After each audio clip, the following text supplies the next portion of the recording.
네, 정치 생쇼 시작하겠습니다. 자, 여러분, 5월 24일입니다. 예, 5월 24일이고, 이 지방선거까지 뭐 딱 일주일 남았다고 봐야 될 것 같은데요. 현재 판세를 한번 면밀히 들여다보도록 하겠습니다.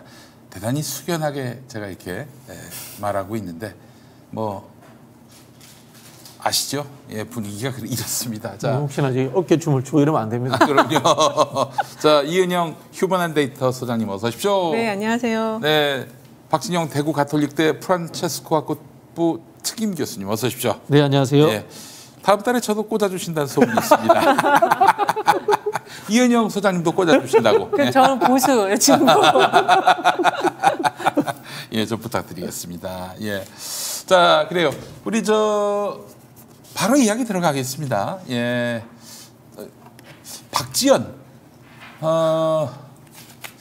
이분은 지금 대통령 후보가 된다면은 애플이 그 테마주가 될까요? 사과. 사과에 아주 꽂혔어요. 예, 오늘 또 사과를 했는데, 아니 박진영 교수님, 뭐예요 이게? 왜 이래요 도대체? 민주당이 과일 정당인가 봐요. 워터멜론에, 그다음에 애플에. 뭐 저도 참 참을 만큼 참았는데요. 사실은 이제 박지원 위원장을 추천한 사람이 이재명 후보예요. 그러다 보니까 가능하면 이제 비판하지 않고 참으려고 했는데, 그 추천과 별개로 지속적으로 이런 언행이 있다면은 이게 당의 정체성을 해치고 당에 좀 이 불랑거리로 작동하기 때문에 이제는 좀 정리하는 시점으로 가야 되지 않을까. 정리? 예, 그런 네, 생각이 그런 듭니다. 앞으로의 언행을 정리한다는 겁니까? 아니면은 비대위원장 자리를 완전히 내놔야 한다. 그 방향으로 정리해야 된다는 본인이 겁니까? 말하는 언행 정리를 제가 어떻게 해줘요? 그러니까 그 직을 내놔야 된다. 정치적으로 이제 이 자리를 내놓는 수준으로 가지 않을까 싶습니다. 그건 왜냐면요, 지방선거 끝나면 자연스럽게 뭐 그렇게 될 거라고 보여지는데, 그리고 거기에 비대위 기관에 대한 평가도 이루어져야 된다고 봅니다.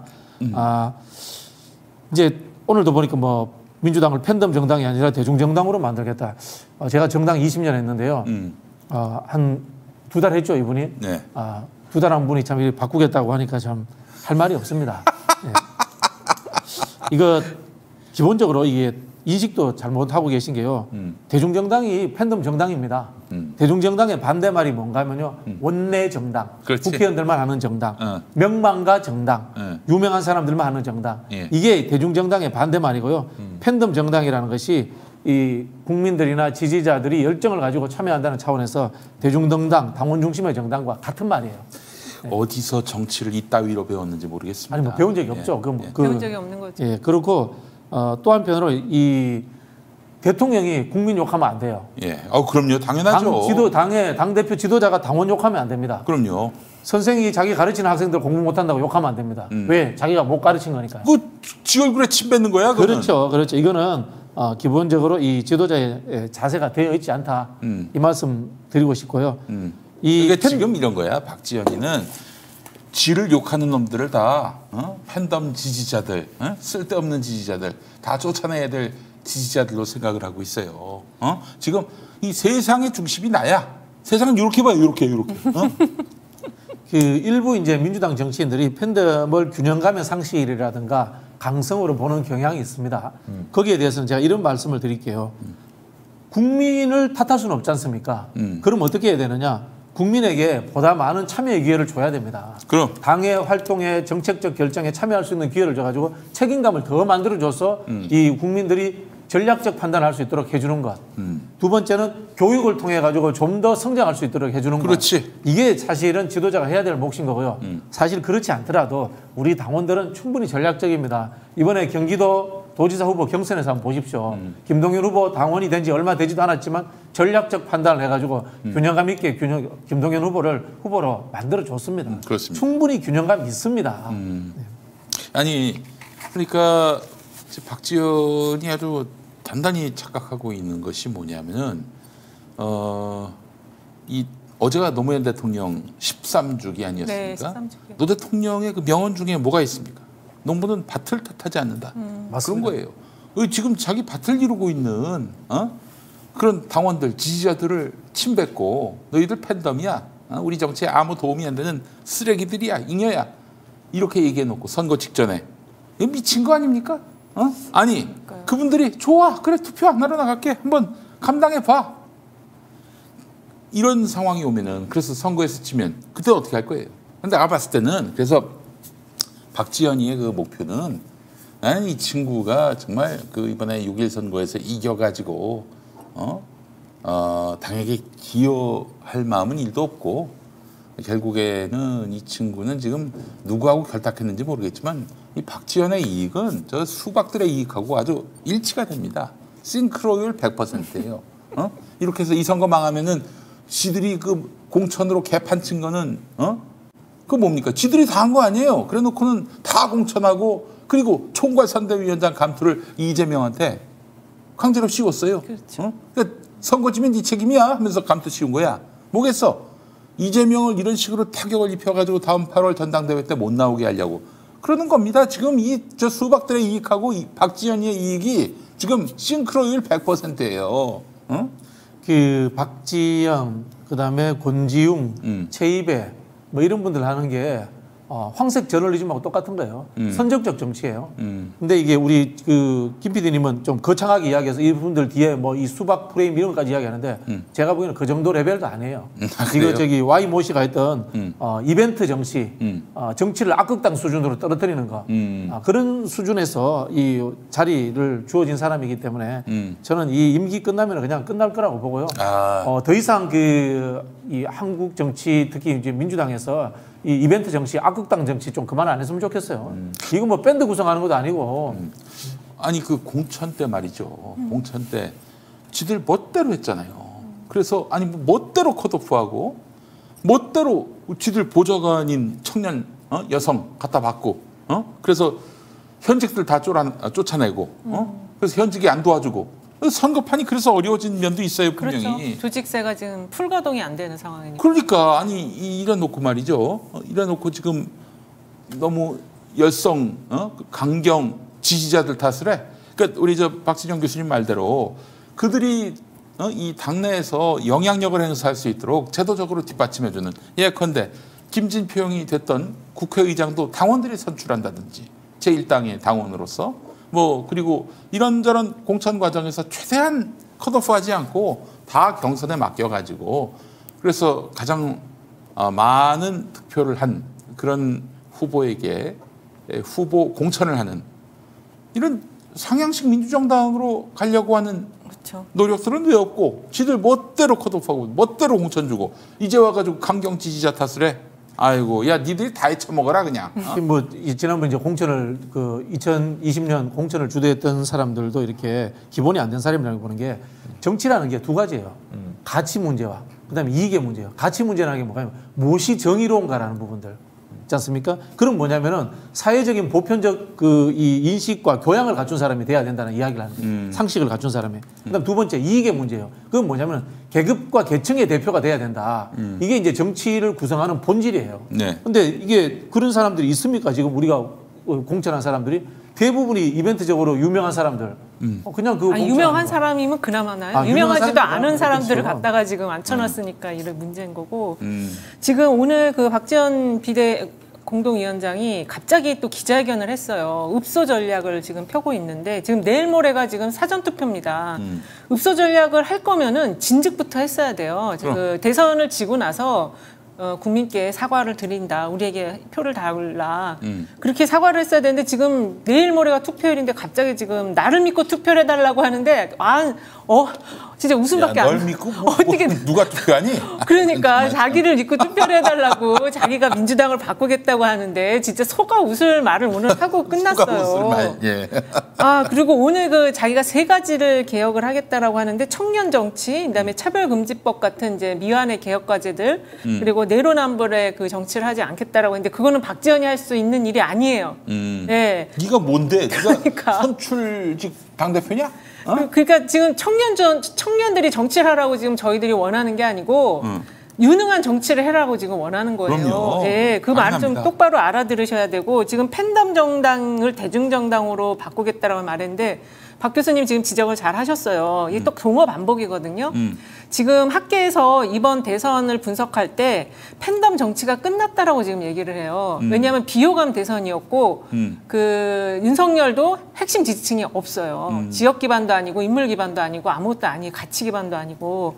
근데 민주당의 경우도 지금 팬덤 정치가 물론 이재명에 대한 팬덤은 있지만 과거의 노무현이나 DJ와는 또 다른 팬덤이고 이 지금 당내의 주류가 아닌 팬덤이다 보니까 이거의 그 팬덤 정당이라는 게 지금 가치 정당으로 이미 지금 이전을 하고 있는 상황이거든요. 민주당의 경우는.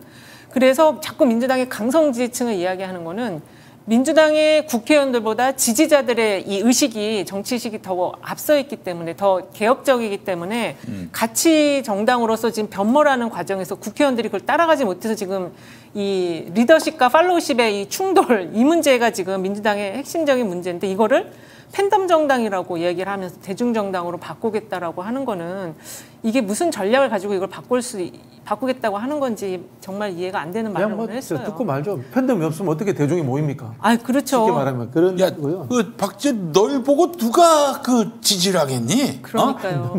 그렇게는 하지 마시고 이 야당 아니 여성의당 가서 한번 해봐. 거기서도 힘들어요. 거기서도 그 당의 어떤 지도자급에 있는 친구들은 밑에서 얼마나 이게 싸갖고 올라오는데 지금도 열심히 동네 돌아다니고 이러면서 성장하거든요. 정의당이 전략 그렇고. 부분에서 한 말씀 드릴게 흡소 전략은 지는 전략이에요. 늘 흡소해서 이기는 걸 본 적이 없어요. 우리 보통 이제 정치 이론 중에 언더독 효과, 그다음에 밴드웨건 현상 이런 이야기 하잖아요. 언더독 아니에요? 네, 그렇지. 근데 기본 주류 현상은 밴드웨건 현상이에요. 밴드웨건 현상이라는 게 이 브로스 밴드가 뿡빵뿡빵 땅뚱땅 때리면은 대중들이 그걸 보고 즐거워서 따라간다는 거예요. 이길 것 같으니까.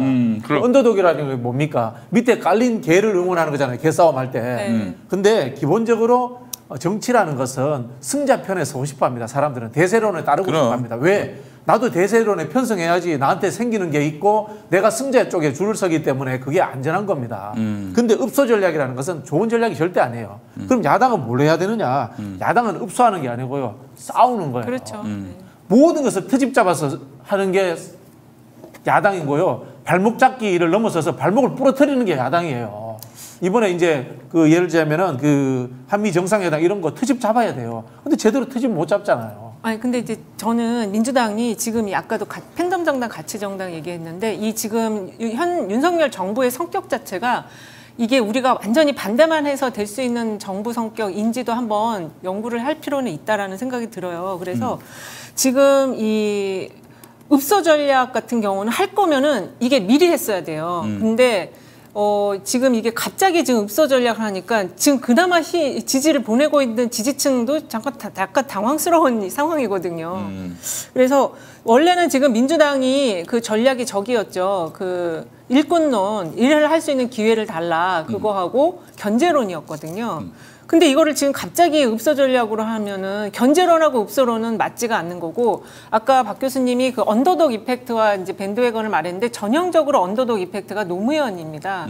그러니까 그 아래 깔렸을 때 이 부당하게 깔렸을 때는 이게 그 국민들이 거기다가 표를 심어주거든요. 표심을 실어주거든요. 근데 지금 민주당은 그러니까 읍소 전략이 언더독과 같은 건데 언더독이 아니잖아요. 지금 거대 야당이기 때문에 아니 이거를 어려워요. 이거. 우리 제1당이자 네.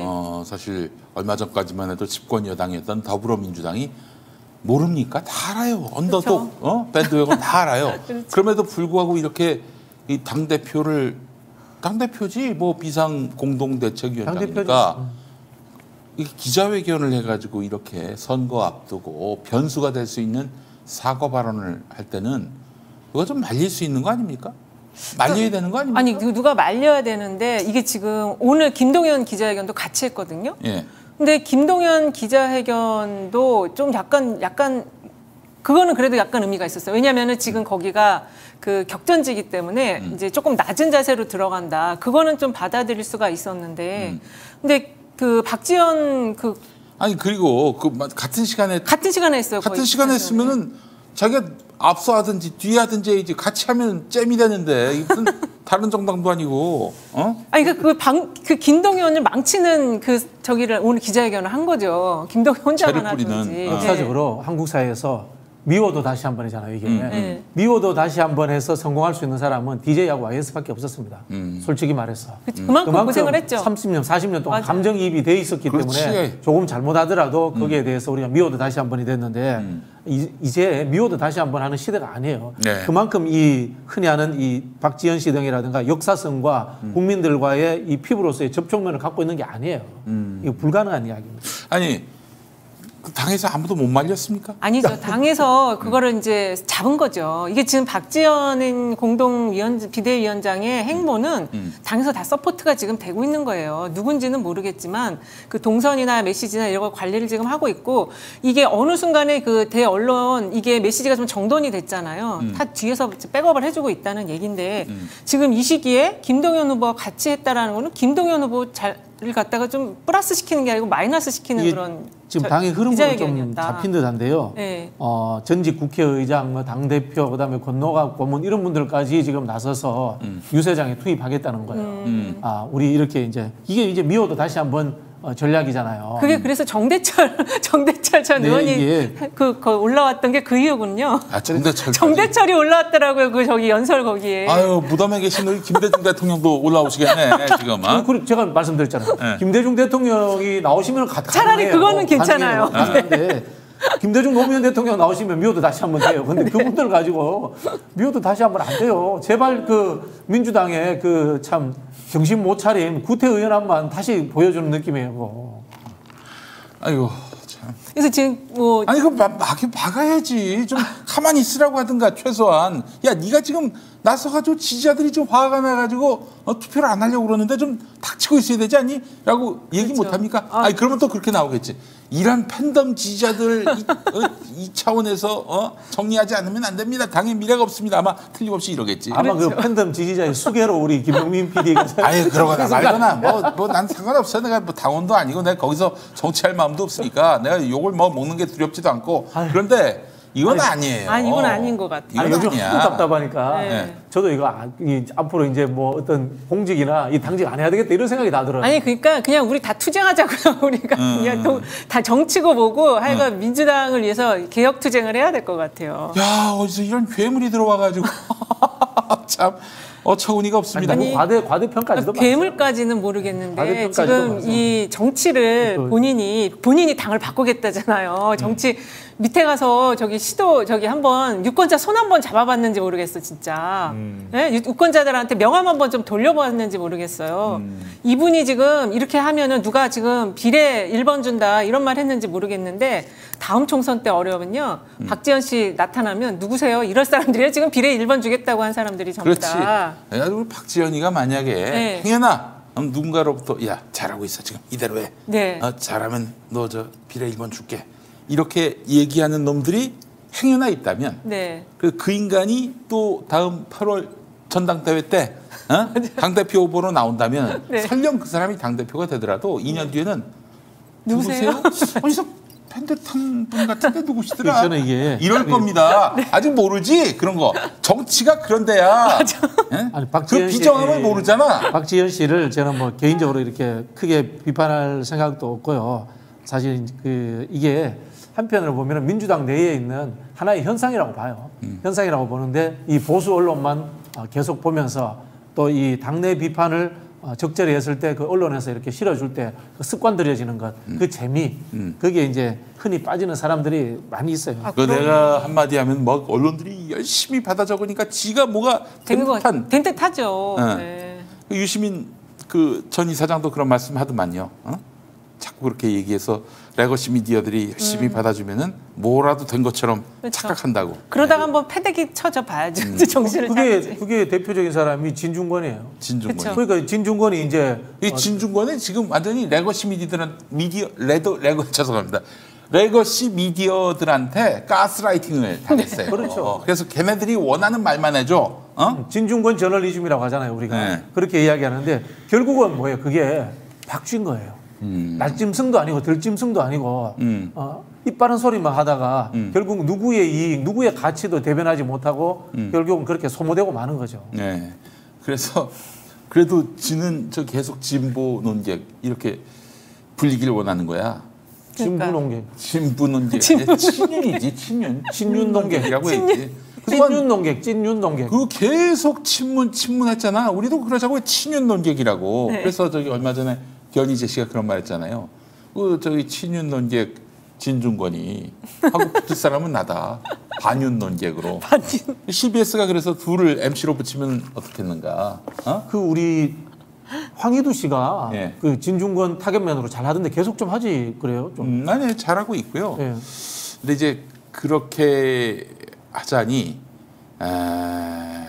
이 그 뭔가 좀 아직은 너무 그 황희두 씨가 그러니까 황희두 씨가 이제 정치를 하려는 생각을 명확하게 가진 게 아니에요. 그렇기 때문에 지금 이제 약간의 그 뭐랄까 패널도 아니고 농객으로서 지금 활동을 하는 거여서 본인이 이제 그건 어느 순간에 가서 결정을 해야 돼요. 우리가 이제 지금 정치 환경이 굉장히 많이 변해가지고 그런 얘기 저희가 나눈 적이 있어요. 방송인이냐 정치인이냐 여기 경계선이 분명히 있거든요.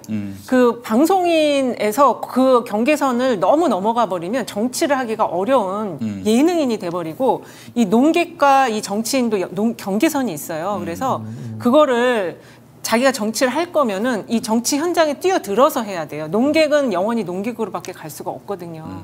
이 진중권이 보여주는 것의 네. 본질은 상업주의거든요. 그렇죠. 자기의 메시지를 통해 가지고 보수 언론 한두 줄 나오고 그다음에 이분이 그렇죠. 특강 많이 다닌대요. 그러니까 거의 유튜브랑 똑같은 특강 거죠. 많이 다니고 네. 그다음에 연예기획사 소속돼 있어요. 예, 연예기획사 소속. 연예기획사 소속돼 연예기획사 소속돼 있어요. 제가 사실은 진중권하고 제일 먼저 좀 논쟁을 했던 사람인데.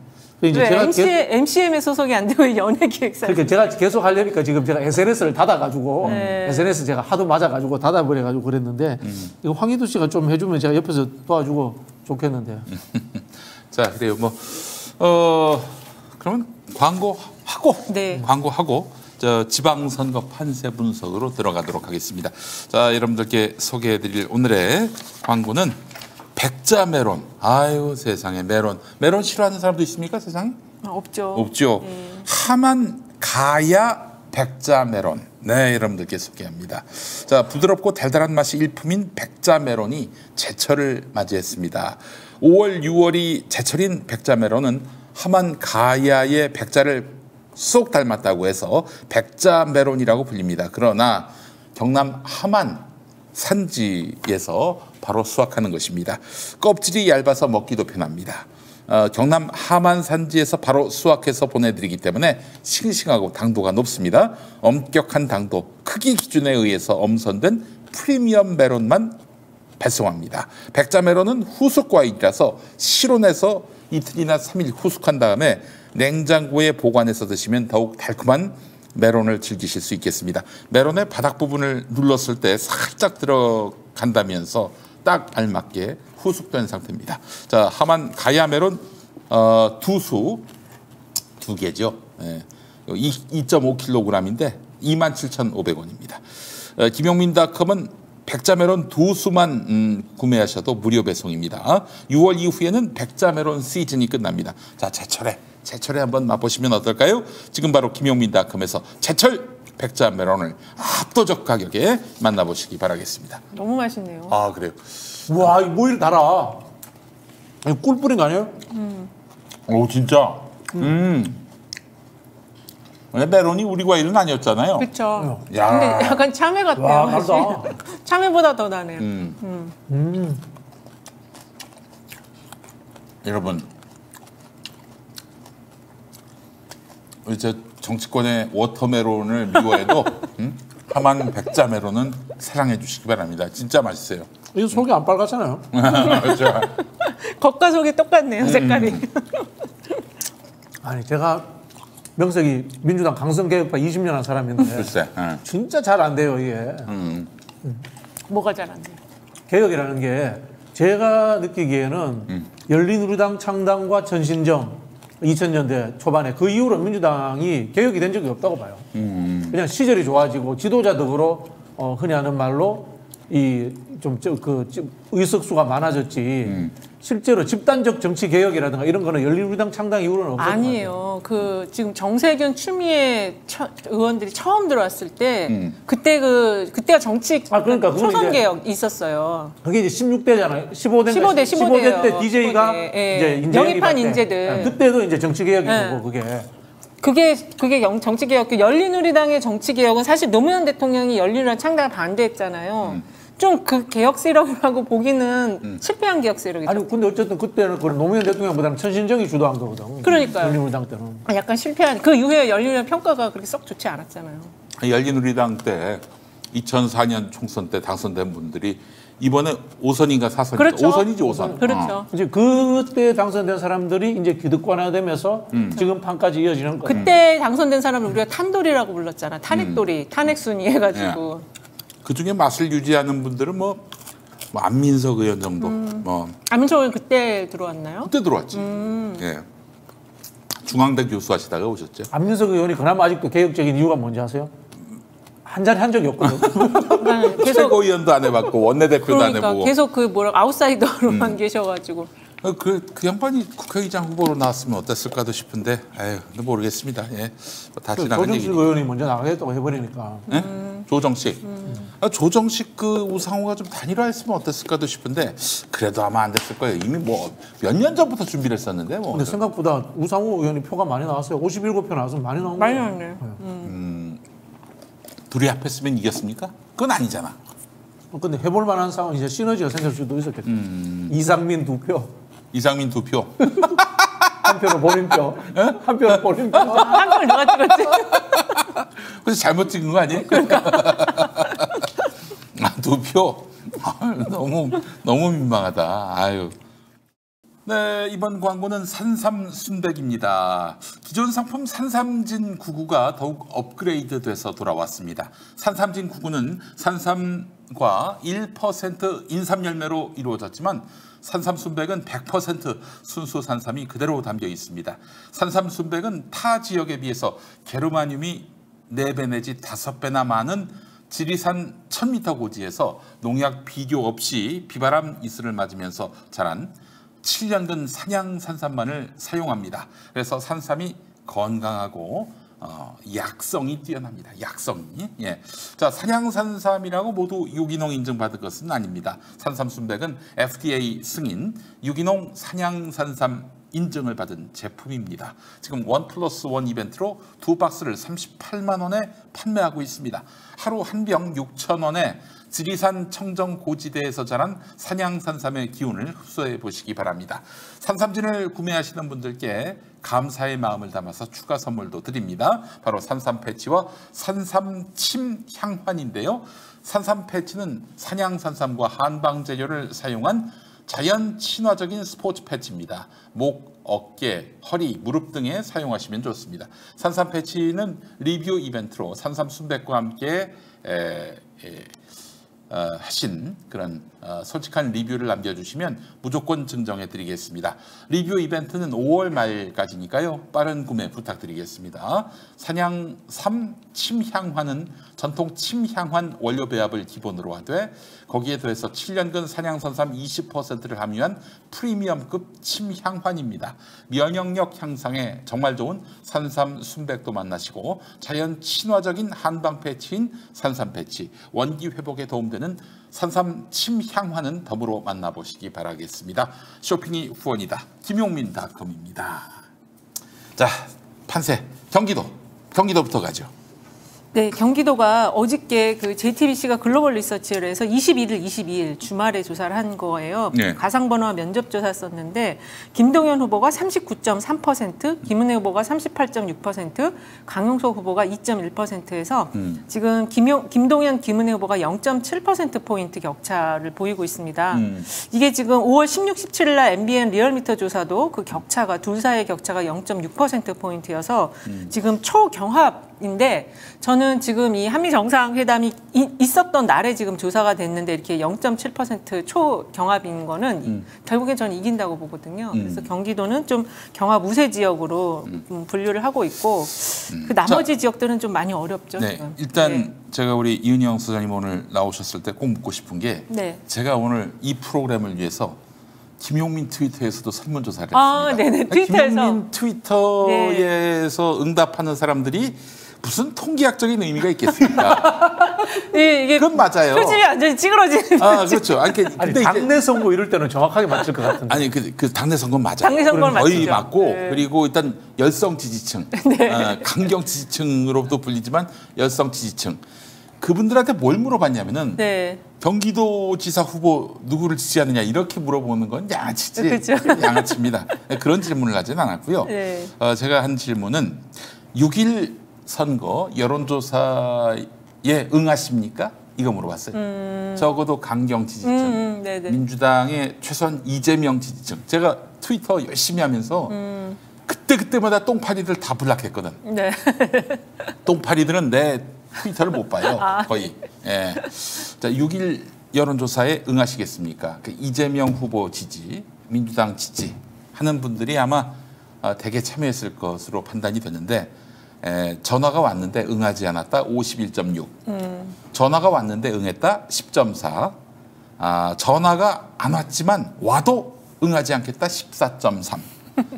안 왔는데 앞으로 오면은 응하겠다 23.7. 그러니까 66%가 네. 안 하겠다, 응하지 않겠다 이런단 말이죠. 네, 그러니까 지금의 이 여론조사는 말하자면은 보수가 과대 표집이 됐을 가능성이 있다고 볼 수 있고요. 여론조사만은 그렇습니다. 네. 근데 그게 곧 이제 투표장에 그 가는 사람들로도 이어질 수 있겠죠. 근데 이제 지금 당이 그래서 저희가 계속 주장을 해야 하는 게 리더십의 문제예요. 당의 리더십이 세워져야지 그 사람들이 조사에는 응하지 않지만 투표장에는 간다 이게 되는데 아니 근데 이제 네. 그런 반면에 우리 민주 시민들의 그 정치 그 관여도가 매우 높기 때문에 네. 이분들은 투표는 반드시 하지만 여론조사는 그렇죠. 짜증이 나. 안 그래서 할 수 아예 있어요. 안 받아. 예, 예. 이랬을 경우에는 지금 뭐 박빙의 차이로 살짝 우월하다? 그러면은 좀 우리가 긍정적으로 전망할 수 있지 않을까 하는 게 제 생각이거든요. 근데 이제 그렇게 볼 수도 있는데 근데 지금 한미 정상회담이 지금 있었잖아요. 그래서 그 정상회담 컨벤션은 거의 대통령 지지율이 한 2, 3% 그 이상 올라가요. 그래서 지금 시기적으로 지금 이 시기 자체가 조사하기엔 굉장히 좀 안 좋은 시기다. 그리고 그 정상회담 효과라는 게 좀 아무래도 있거든요. 그래서 이쪽도 결집하겠지만 저쪽도 결집을 더 많이 한다. 그래서 지금 여론조사가 그런 걸 감안해서 보더라도 좋지 않다라고 이제 보고 근데 당에서 너무 지금 호들갑을 떠는 면은 있는 것 같아요. 뭐 완전히 너무 어렵다 지금 하는 분위기도 조금 자제를 해야 되지 않는가. 어쨌든 뭐 이런 그 한미 정상회담에 따른 그런 네. 뭔가 좀 컨벤션 효과 같은 것들도 있어요. 있을 텐데 네. 그럼에도 불구하고 이렇게 경기도 지사 선거에서 초박빙인 거는 초박빙의 상황이고 그렇죠. 살짝 밀리지 그것도 않는다는 우세한 상황이라면은 네. 이건 선거 전망이 좀 상대적으로 좀 밝다 그렇습니다. 이렇게 볼 수 있다는 거죠. 그리고 이제 제가 최근에 나온 자료를 쭉 분석을 했는데 이게 지금 4월 말부터 5월 지금 중순까지 흐름을 쫙 보면은 김동연 후보가 우세하다가 그 다음에 김은혜 후보가 우세해요. 그러다 다시 또 김동연 후보가 우세하는. 그게 왜 그런가 하면 이 중간에 그 경기 가짜맘 논쟁이 있었고 KT 논쟁이 있었거든요. 이 네거티브적인 이슈 파이팅이 결국 김은혜 후보의 그 개인적인 이미지를 많이 손상시켰어요. 그래서 처음에는 그 김동연 후보가 우세했다. 그 다음에 김은혜 후보가 우세했지만 이 두 가지의 그 네거티브 이슈가 다시 김은혜 후보를 좀 떨어뜨리고 김동연 후보 우세하는 흐름으로 지금 가져가고 있다. 중도층에서 전체적으로 보면은 김동연 후보가 한 번도 지질 않더라고요. 중도층에서는. 그래서 저는 그거를 근거로 이길 수 있다라고 지금 판단을 하는 거거든요. 아 그래요. 아유 경기도만 이겨도 대한민국에서 가장 많은 인구수를 보유하고 있는 그쵸. 광역단체에서 이긴다는 것은 참 너무나 참 다행스러운 일입니다. 예, 이것도 역시 뭐 이재명 경기도지사 효과라고 봐야 되지 않겠나 싶고요. 그쵸. 원래 경기도가 저쪽 당 원래는 다 텃밭이었죠? 그렇죠. 예. 민주당이 지금 도지사 처음 한 거죠. 그죠? 2000년 그 초에 2002년 네. 때 그 누구야? 손학규 형이 손학규. 되고 그때 한나라 우리 쪽 아니었어요. 네, 그렇죠. 당으로 네. 2018년에 그 이재명 민주당 후보가 당선될 때까지 네. 16년 동안 저쪽 당 손학규, 김문수, 남경필 그렇죠. 이런 식으로 4번 했죠. 16년 그 동안. 전에 김대중 대통령이 그때 아마 그 임창렬이라고 그때는 이제 자민련하고 국민의힘하고 네, DJP 연합하면서 근데 민주당의 후보로 임창렬 지사가 그때 당선이 됐었어요. 그 이후에 16년 만에 지금 이재명 후보가 된 거죠. 글쎄 말입니다. 임창렬도 사실 뭐 우리 쪽 관료죠, 관료. 정서라고 보기는 네, 어려운데 그렇죠. 어쨌든 알겠습니다. 자, 경기도가 그렇다면은 그때 그 저는 이제 TV 토론을 봤거든요. 예. 어제 저도 봤어요. 잘하더라고. 깜짝 놀랐어. 그 김동준 파이터 기질이, 예, 파이터 기질이 있고 어제 강용석이 미친 짓을 했죠. 그렇죠. 강용석 헛소리 하다가 어제 뭐 세게 완전 꼬리 내렸습니다. 네. 어제. 예, 근데 진짜 얄미운 게 김은혜 후보예요. 부추기더라고요, 강용석 후보를.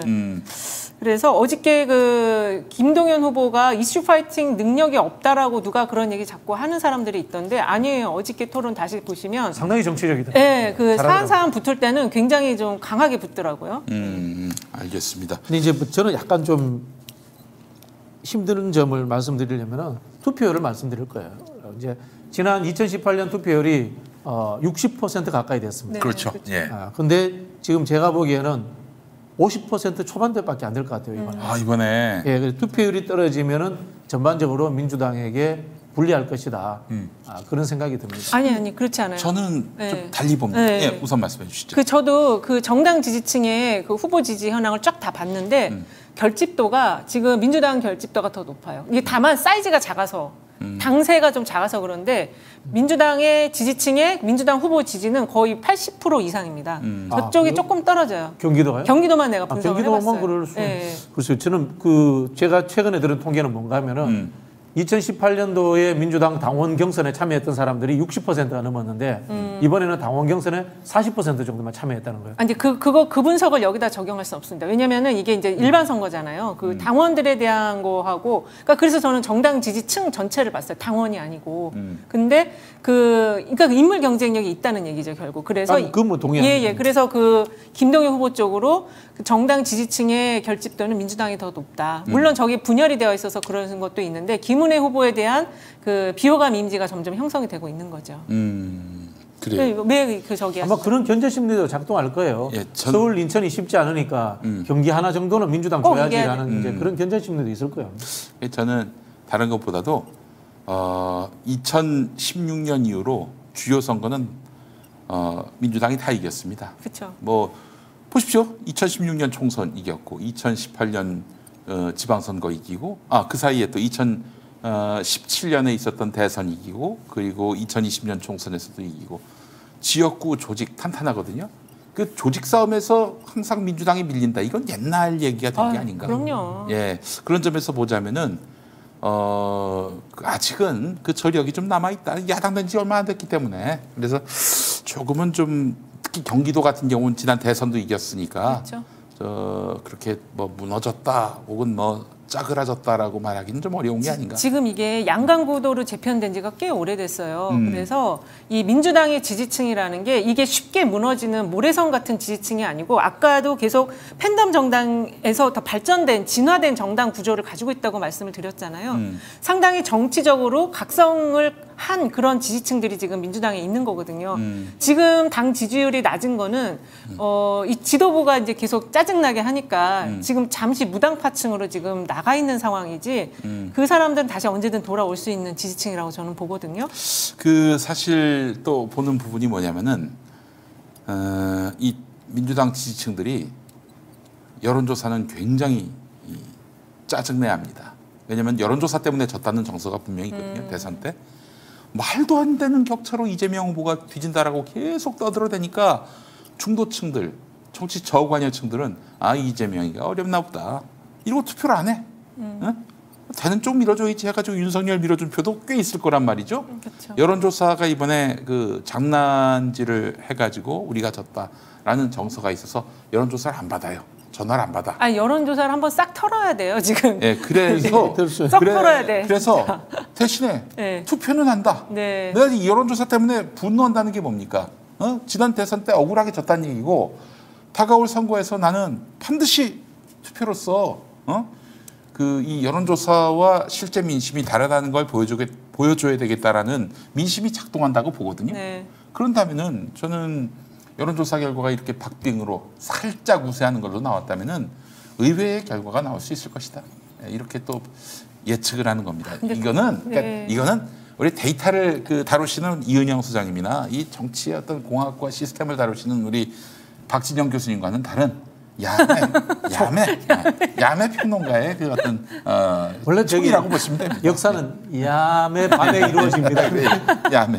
정사보다 야사가 재밌지 않습니까? 재밌어요. 네, 그렇잖아요. 이런 사람도 있어줘야지. 그렇죠. 네. 근데 어쨌든 그 기초하고 광역의회는 좀 많이 어려워요, 사실은. 기초의회하고 네, 광역의회. 광역의회, 기초단체장도 그렇고. 기초의회는 우리 이제 나온 사람들, 우리 동네 나온 사람들 보면 다 좋은 사람들이어서 네. 그냥 뭐 눈 감고 찍으라고 하면 그 사람들 찍을 것 같아. 당 안 보고. 이제 저는 이제 경기도에 조금 우려스러운 점이 이런 부분이에요. 지금 메이저 도시들, 메이저 거대 도시들의 국민의힘 후보의 경쟁력이 상당히 높아요. 아 그래요? 수원의 김용남이 지고 있잖아요 지금. 네. 이재준 지고 있어요 지금? 지고 있어. 김용만 남이 지고 있다니까. 그 수원에서 우리가 많이 이겨야 돼요. 근데 그렇게 차이가 안 나. 또 예를 들면 용인 같은데 100만 도시들에서 생각보다 민주당 후보가 많이 앞서지 못해요. 네. 예, 그런 측면들이 이제 좀 두려운 거고요. 사실은 이제 도시들을 두 가지로 분류할 수 있어요. 예를 들자면은 부천처럼 전통적인 골목 정치가 남아있는 민주당이 우세한 도시. 이런 데는 웬만큼 어려워도 민주당이 이겨요. 웬만큼 어려워도 민주당이 이겨요. 그런데 신도시 중심으로 젊은 층들에 의해서 여론이 바람이 확확 부는 도시. 이런 도시에는 민주당이 조직력보다는 바람으로 이기는 곳이에요. 근데 지금 윤석열이 집권해서 그런 흐름들이 만들어지면은 쉽지 않을 수도 있어요. 그런 부분들이 있기 때문에 지금 결국은 앞에서도 말씀드린 것처럼 민주당 지도부가 앞으로 메시지를 어떻게 내느냐 이게 굉장히 중요한 거예요. 아니, 오늘 벌써 냈잖아 오늘. 메시지를 안 냈으면 좋겠어요. 그래서 제가 말씀드리는 것은 메시지가 지금 이게 악재가 되고 있어요. 그래서 제가 말씀드리는 게 이재명 후보가 계셔야 될 곳은 카메라 앞이다. 이 말씀 드리고 싶어요. 동네에서 악수하고 다니고 뭐 이렇게 우리 대한언론 유튜브라든가 SNS를 통해서 퍼나르고 이런 것도 중요하지만은 어쨌든 이 레거시 언론에라도 이재명 후보가 최대한 노출되는 방법을 저는 일주일 동안이라도 찾을 필요가 있다. 그 말씀 드리고 싶어요. 그래서 좀 힘드시더라도 월수 최고위원회에 참석하셔가지고 현재 비대위원장 둘이 메시지 안 나오고 이재명 후보의 메시지가 메인으로 나가는 것도 저는 방법이다. 이 말씀 드리고 싶어요. 아 좋네요. 그거 좋아. 그러면은 일단 경기도는 저는 또 우리 이은영 소장님은 상대적으로 절망적이진 않다. 이 정도 상황에서 저 정도 버티면은 저는 이긴다. 이긴다. 이긴다 정도로 지금 아주 많이 저도 그럼 우리 김동연 후보의 실력과 이재명 후보가 닦아놓은 이 후광을 믿어보겠습니다. 저는 그래서 압승한다로 압승한다로 갈까 싶습니다. 자, 그래 경기도 살펴봤고요. 이제 인천으로 한번 가보겠습니다. 인천 시장보다도 인천 계양을 여기는 뭐 지금 오차범위 안으로 저쪽 당 후보가 따라잡았다. 이건 개뻥 같고요. 이건 도저히 신뢰할 수가 없습니다. 이거는 이재명 후보가 과연 치겠는가 하는 어떤 신념의 문제가 아니라 이건 뭔가 좀 많이 나사가 풀린 여론조사 같아요. 이게 이제 지금 오차범위 이내를 넘어서서 거의 0.3에서 0.5 정도 차이 나는 걸로 조사들이 최근에 한 3개가 연달아 나왔거든요. 근데 일단은 이재명 후보 선거 캠페인이 좀 많이 안 좋았어요. 많이 안 좋은 점은 있고 그럼에도 불구하고 여기가 지금 이 STI 같은 데는 정치조사 그렇게 많이 한 데도 아니고 STI라는 회사가 있어요? 그 회사가 한 게 이제 첫바따로 나온 거예요. 이 오차범위 아주 초박빙으로 나온 거. 제가 거기랑도 일을 많이 해봐서 알아요. 어떤 회사인지 아는데 하여간 그 회사 정치조사 많이 하는 회사는 아니다. 그리고 그 다음에 정치 무슨 협회 연구소 있죠? 정치사회조사협회 연구소. 이거 이택수 대표가 만든 거고, 지금 거기 SBS 현경보 국장님이 이제 거기 지금 국장 사무처장인가로 가 계신 곳이어서 여론조사 그렇게 많이 하는 데가 아니다. 여기도. 그렇게 좀 말씀드릴 수 있겠어요. 그래서 격차가 이거보다는 좀 더 벌어지게 이긴다. 저는 그거를 말씀드릴 수 있겠습니다. 그리고 당내에서 한 거 보면은 좀 이기는 걸로 나오지 않았어요? 근데 우리 이은영 소장님 동종업계라고 그래도 좀 그 부드럽게 이야기해 주세요. 제가 표현드리면 이겁니다. 듣도 보도 못한 여론조사 회사들이 한 걸 가지고 믿을 수 있겠다. 여론조사 회사 전수조사 제가 해드릴게요. 그냥 싹 다 해갖고. 다른 측면인 거고 이게 제가 보기에는 이제 국민의힘의 전략인 것 같아요. 이재명 후보를 개항을에 묶어놓으려고 하는. 그래서 저는 이재명 심판론을 내세웠다 이렇게 보여지고요. 앞에서도 말씀드린 것처럼 이재명 후보가 계셔야 될 곳은 카메라 앞입니다. 어쩔 수 없습니다. 왜냐하면요, 국민의힘이 이재명 심판론으로 지금 선거를 만들어 왔기 때문에 그걸 되치기를 하지 않으면은 이걸 이겨낼 수가 없습니다. 그래서 저는 개항을에는 뭐 큰 걱정하지 마시고 중앙선거 전체에 대해서 영향을 미치는 전략을 구사하셔야 된다. 이 말씀 드리고 싶네요. 그 동선을 카메라 앞에서 계시고 이제 지역은 다니시지 않는 게 저는 좋아요. 왜냐면 그게 지역민들이 볼 때는 안 좋거든요. 내 지역 버리고 돌아다니는 거는 진짜 안 좋아요. 아무리 이제 국회의원이 지역에 그걸 받지 않는다고 해도 좋지 않은 모습이고 어저께 그 저도 방송 나가서 그 이제 상대 거기 이제 국민의힘 청년 패널이 나왔는데 지금 말씀이 맞아요. 완전 기승전 이재명이더라고요. 그래서 이재명 후보를 거기다 계속 말마다 갖다 붙이더라고요. 그래서 이재명 발 묶어놓기 전략을 지금 하고 있는 겁니다. 그러니까 개항을이 폐쇄적 도시인 줄 아는데요. 개항을이 인천 2호선하고 그다음에 이 공항철도가 가기 때문에 서울로 출퇴근하는 직장인들이 굉장히 많이 사는 곳이에요.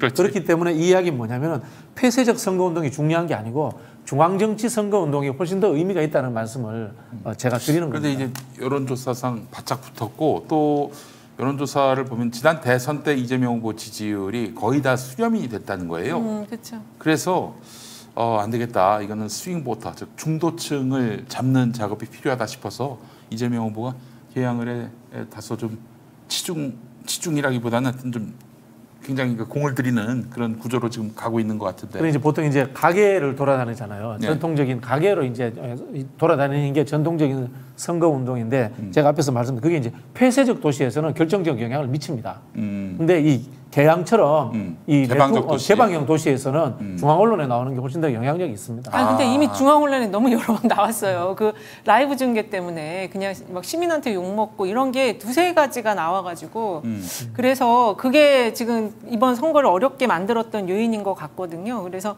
어쨌든 그 부분에 있어서는 좀 메시지 관리를 이제 지금 카메라 앞에만 서야 된다는 건 저 동의하는데 이미 지금 오늘 박지원 비대위원장이 읍소를 해버렸단 말이에요. 그럼 이거를 지금 어떤 컬러로 지금 가져갈 건지 결국 읍소밖에 없어요. 그래서 이재명 후보가 이제 그 당 회의에 가가지고 네. 발언을 하면은 모든 그 카메라들이 또 마이크가 메인이 이재명한테 가지 그 박지원 따위한테 뭐 눈길이나 주겠어요? 근데 지금 이제 거의 3일 뒤에 사전 투표예요 지금. 그래서 어쨌든 마지막 마무리 메시지라도 그 당 회의에 참석. 어차피 지금 총괄선대위 위원장이니까 당 대표급인 거잖아요.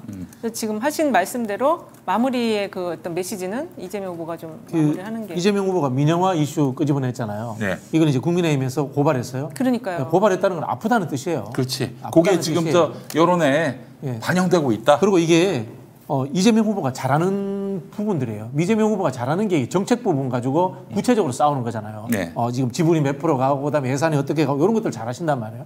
이런 것들 가지고 저는 싸워주는 게 좋다. 이 말씀 드리겠고 하나 아쉬운 게 있다면은 지난 대선 때부터 이광재 후보하고 그런 이야기 자주 했었는데 이 플랫폼 사업 같은 것에 대해서 이 민생 공약이지 않습니까? 플랫폼 사업이 지금 뭐 예를 들면 배민, 옛날 배달의 민족 이런 거에 대해서 우리 젊은 층들이 느끼는 이 노동자들에 대한 그 흔히 동정여론 이런 거 많거든요. 그런 것들을 뭐 어디 플랫폼 공기업을 만들겠다는 거라 이런 것들을 통해 가지고 좀 포지티브한 공약들도 한두 개 있었으면 좋겠다라는 아쉬움이 있어요. 네. 옛날에 우리 2010년도에 그 누구죠? 이명박 정부 심판론도 있었지만 무상급식 이슈도 있었거든요. 그렇지. 그렇죠. 예, 그런 거 좀 이재명 후보가 잘하니까 단 일주일 사이라도 민영화 이슈 이런 것들 관련 가지고 좀 키워주시면 좋겠다. 그 말씀 드리고 싶어요. 민영화 이슈가 조금 잘 와닿지가 않거든요. 왜냐면 이제 그 김대기 비서실장이 얘기해서 지금 이슈화를 시킨 건데 청와대가 아니라 대통령실. 대통령실. 근데 지금 좀 일반 사람들이 느끼기에는 민영화 이슈가 아직 조금 와닿지가 않아요. 그래서 오히려 그 민영화 이슈와 함께 이 소상공인 지원에 대한 부분 있잖아요. 지금 그 준다고 했는데 600만 원 준다고 했는데 좀 언제 줄 건지 빨리 주라고 촉구하는 차라리 저는 소상공인과 자영업을 위한 메시지를 내시는 게 좀 더 맞지 않을까 그런 생각이 들어요. 네.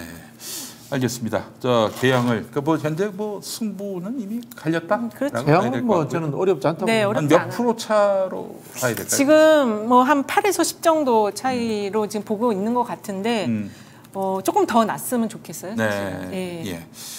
날 수도 있을 것 같은데요. 네. 예. 왜냐하면 지금 여론은 제대로 반영된 게 아니다. 그리고 거기 지역구에 얼마 전까지 살았던 그렇습니다. 분이 정상근 기자예요. 네네네. 정상근 기자. 그래서 저기 동네 커뮤니티는 많이 가입을 했다고. 네.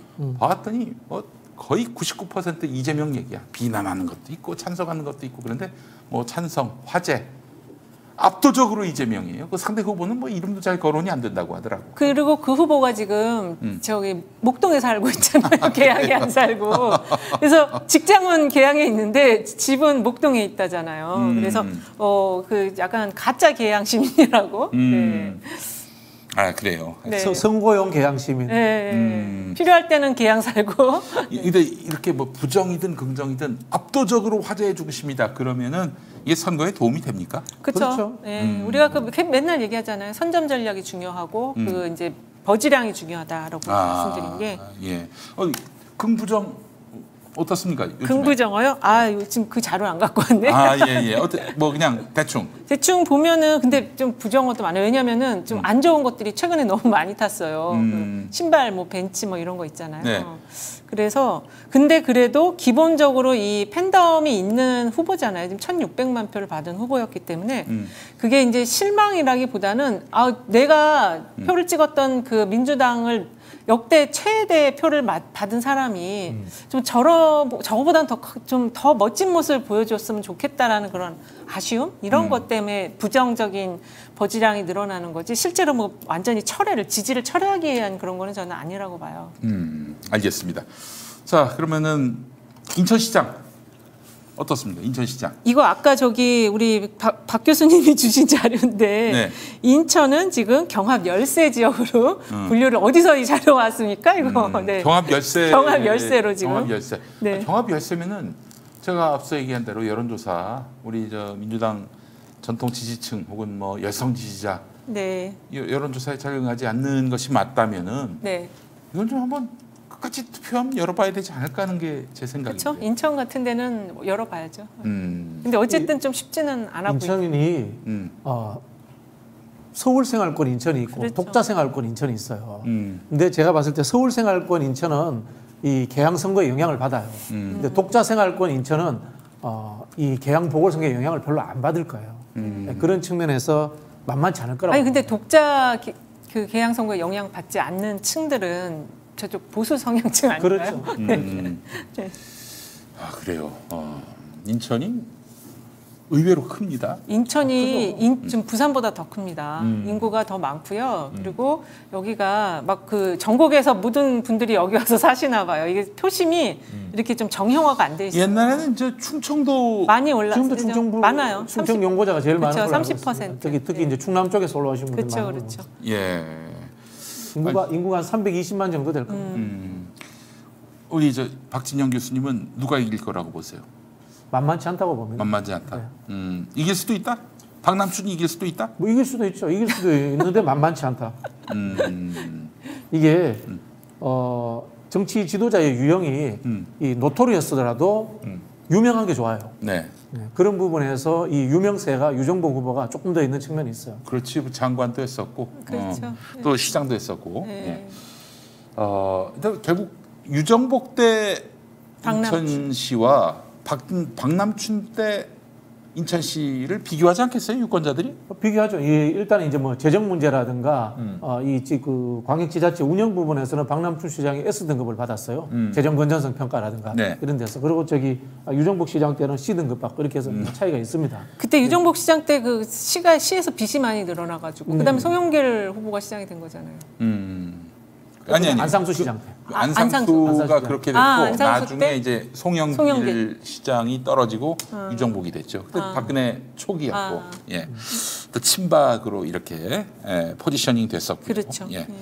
알겠습니다. 자, 또 어려운 싸움입니다. 인천도. 근데 인천하고 경기도가 다 이기면은 이건 뭐 그럼 이긴 거죠. 내용적으로 이기는 거예요. 네네, 지방선거에서. 그렇죠. 네. 예. 자, 충남, 세종, 강원 한번 좀 분석해 보겠습니다. 여기가 이제 중도 표심이 많은 지역이고 중원 지역인데 네. 지금 충남, 세종, 그다음에 대전, 강원 이렇게 네 군데인데요. 네네. 제가 아까 좀 취재를 해봤는데 지금 이제 충남과 대전, 세종에 영향을 미치는 지역이 천안 지역이에요. 천안에서 민주당 후보가 이기면 그게 이제 여파가 쭉 그 인근 지역으로 가서 충남 도지사까지 이길 수가 있는데 지금 천안에 그 시장 선거가 좀 민주당이 많이 조금 어려운가 보더라고요. 천안 시장 선거. 네, 천안 시장 선거. 저 양반 때문에 박완주. 그렇습니다. 예. 그리고 이 지금 천안시장 후보 민주당의 후보가 이제 그 방한주 후보가 좀 많이 좀 밀었던 분이라는 얘기가 있더라고요. 근데 이분이 이제 공무원 하다가 저랑 청와대 때 같이 근무했던 분인데 이재관 후보라고. 근데 이게 이제 관료 출신이다 보니까 이게 좀 아직 선거 운동 캠페인 하는 게 굉장히 서툰가 봐요. 그래서 이게 좀 조직 세 규합이 잘 안 되고 있다. 근데 그거를 이렇게 좀 이렇게 좀 수리를 해가면서 선거에 임해야 되는데 그거가 잘 안 되고 있대요. 그래서 천안이 조금 어렵게 되면서 지금 충남과 대전까지 좀 영향을 받고 있는데 어쨌든 좀 지켜봐야 된다. 예. 이해가 안 돼요. 아니 박완주의 개인적 일탈일 텐데 네. 문제가 된다면은 그게 그 지방자치단체장 선거에 영향을 미쳐야 하는 건지 후보 당사자의 문제도 아닌데. 그러니까 이제 이게 민주당이 이렇게 좀 외부에서 경험 없는 사람이 이렇게 갑자기 시장직을 하게 되면 이 선거가 한번 치러보시면 그게 얼마나 어려운 작업인지를 아실 거예요. 특히 이 조직의 부분에 있어서 조직을 들어가 보면 박진영 교수님 잘 아시겠지만 나를 지지하는 파가 있으면 반드시 반대파가 있습니다. 반대파가 여러 개가 존재해요. 네. 대전 같은 경우도 지금 서로 이렇게 민주당 안에서도 세 개의 그 파들이 서로 이렇게 계속 경쟁하면서 싸우고 있다고 해요. 네. 그래서 이 서로 다른 계파의 사람들을 끌어안는 작업을 하는 게 후보가 해야 될 가장 중요한 일인데 이게 그렇지. 초보자들이 절대 못해요. 그래서 그거를 경험자들이 뒤에서 받쳐주면서 이거를 이제 하나로 만들어가면서 시너지를 내면서 당선권에 들어가는 건데 지금 그게 잘 안 되고 있나 봐요. 하여튼 지금 천안에 박완주 의원 관련되는 플랜카드가 거의 도배가 되어 있답니다. 영향이 클까요? 영향이 크죠. 근데 지금 기사상에서는 완전히 사라졌기 때문에 그래서 이게 이제 조금 시간이 좀 지나가고 있잖아요. 그래서 저는 이제 나머지 몫은 후보들의 몫이다 결국에는. 그래서 지금 충남의 양승조 후보 같은 경우 오늘부터 이제 오늘 새벽부터 코로나가 풀려갖고 운동에 시작을 했다고 하거든요. 그래서 이제 양승조 후보 같은 경우는 약간 그 박완주 후보하고는 그 좀 약간 캐릭터가 좀 다른 영역이 있어서 열심히 뛰면은 충남도 한번 좀 기대해 볼 만하지 않을까. 대전도 마찬가지고요. 그래요. 아이고 근데 기본적으로 양승조 지사의 성과도 상당히 있기 때문에 결국에는 양승조 보고 판단하지 않겠어요? 그렇죠. 박완주 보고 판단할까? 그래서 저도 충남 뭐 예를 들면은 원래 그 양승조 안 찍을 사람들이 이번 사건 때문에 나는 양승조를 안 찍기로 했다. 뭐 그럴 거 아니에요, 틀림없이. 그 이제 양승조 지사가 가지고 있는 기본적인 이제 성품과 스타일 이런 거에 대한 이제 매력도가 분명히 존재하고 있습니다. 성실함. 네. 성실함이라는 이런 게 존재하는데 하나 우려되는 부분들은 이거예요. 양승조 후보를 찍으려고 했던 이제 중도적인 성향이면서 친민주적인 어떤 이런 분들이 투표장에 안 나올 가능성. 이제 이게 우려되는 거죠. 왜냐하면 특히 이제 양승조 후보의 지지 기반이 천안 아산이라는 이 대도시에 이제 집중돼 있거든요. 그런 부분이 있고 상대적으로 이제 김태흠 후보 같은 경우는 이제 보령 서천 쪽이 이 지역구인데 그쪽이 이제 농촌 지역이지 않습니까? 농촌 지역에는 또 투표율들이 높아요. 이런 게 하나의 우려되는 지점이에요. 결국은 제가 봤을 때 여기서는 투표율을 높이는 전략, 투표 독려 운동의 가장 중요한 하나의 전략이 될 것 같아요. 그렇습니다. 그러니까 이게 지금 천안시장이 좀 경험 있는 사람이 나가서 어떤 경쟁력 있는 인물 경쟁력이 있는 사람이 나가면 이제 양승조 후보와 이게 지금 박완주 사안이 터졌어도 시너지가 날 수가 있는데 지금 그게 막혔다는 거죠. 지금 천안시장에서 막혀가지고 예, 서로 시너지가 안 나고 있는 상황이에요. 알겠습니다. 세종은 어떻습니까? 세종은 이기던데. 네, 여기는 이겨요? 이기는 걸로 분류를 해놓고 있죠. 세종은 왜 이기냐면요. 이 흔히 하는 이 정치적 중도층들이 투표율이 높은 곳입니다. 정치적 그 중도층들이 누군가 하면은 세종시 사는 공무원들과 그 가족들이에요. 근데 이 공무원과 그 가족들이 이 씁쓸해하면서도 나와서 꼭 투표를 합니다. 예. 그리고 여기가 원래 이제 그 노무현 대통령이 만든 도시잖아요. 그러다 보니까 기본적으로 그 정치적 컬러가 개혁적이고 그다음에 이제 초대 국회의원 이해찬 대표가 하셨단 말이에요. 그래서 기본 깔아놓은 게 굉장히 개혁적인 그런 컬러의 도시고 말씀하신 것처럼 공무원 가족들이 연령이 아마 전국 평균 연령이 가장 젊고요. 그리고 인구가 소멸하지 않는 지역 1위가 여기예요. 세종이에요. 예. 그래서 민주당이 유리하다고 보고 있는 거죠. 네. 이춘희 시장이 그 세종시 만드는 그쵸. 행복동시 건설청장 출신이에요. 그렇습니다. 네. 예. 세종시 만든 사람이에요. 이춘희 청장이. 그래요. 여기도 그 규모는 작아도 그래도 광역 단체죠. 그렇죠. 예. 특별자치시니까. 강원도 어떻습니까? 이광재의 그 개인기를 믿을 수밖에 없는 그 구조인데. 예. 지금 여론조사는 이광재 그 후보를 별로 안 좋아하지만 디스는 전혀 안 하고 있어요 지금. 예? 디스는 전혀 안 하고 있습니다. 당선되면 앞으로도 안 할 생각입니다. 예. 저는 뭐 낙선된 나더라도 불쌍한. 이광재 후보야말로 예. 참 표현이 그렇습니다만은 예. 수박이라고 하기는 그렇고 뭐 좀 씁시다. 메론이에요? 뭐 쓸만한 수박, 쓸만한 메론 아닌가 이런 생각이 드는 거예요. 오늘 하만 메론. 우리 백자 메론으로 갑시다. 백자. 백자 메론이라는 하만 생각이 가야 드는 게 백자 메론. 왜냐하면은 이분은 그런 걸 가지고 언론 타는 장난치는 정치하는 스타일이 아니에요. 소신이 그런 거고 그걸 가지고 자기 이념과 가치 체계를 만들었어요. 이 우리 정부 예, 이제 오랫동안 일을 하면서 발전론이라든가 이 친기업적인 성향들 이런 게 분명히 있는 건 사실이거든요. 그렇지만 이걸 가지고 자기는 이 통합적인 어떤 이론을 만든 분이기 때문에 이 흔히 하는 수박 노릇하면서 그걸 가지고 민주당을 비판해서 언론 플레이를 하는 이런 사람하고는 저는 차원이 다르다. 그런 측면에서 본인의 고유의 캐릭터와 매력이 분명히 있는 사람이다. 그래서 좀 많이 응원 좀 해주셨으면 좋겠어요. 좀 활주로가 짧은 아쉬움이 있어요 지금. 아, 조금만 며칠만 더 한 일주일만 더 갔으면은 기대하시는 성과가 좀 보이는 여론조사들이 나올 것 같은데 어쨌든 지금 여론조사는 안 좋지만 어떻게 나와요? 김진태 후보가 좀 앞서는 걸 오차범위 밖에서 앞서는 걸로 나오는데 김진태 후보 제가 인터뷰를 보니까 굉장히 부드러운 알분함 이런 알분함으로 가더라고. 알분한 컨셉으로 가는데 그 친구도 은근히 머리 좋아요. 네. 나는 뭐 진성 보수라고 보진 않습니다.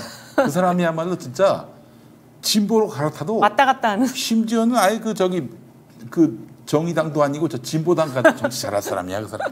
김진태. 김진태. 뭐 다 컨셉이야. 뭐 내가 봤을 때 다 컨셉이야. 그렇지만은 뭐 저기 어떻게 보면은 내 구조가 독특한 사람이죠.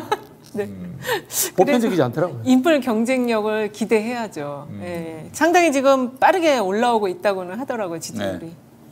자 그래요. 어쨌든 저는 뭐 제 나름의 김용민 지수가 있습니다. 해볼 만한 싸움 아닌가 싶고 이광재 그래도 우리 광재라는 정서가 있거든 강원도에. 근데 또 강원도 춘천 출신 아니겠습니까? 춘천 출신. 춘천 출신이에요.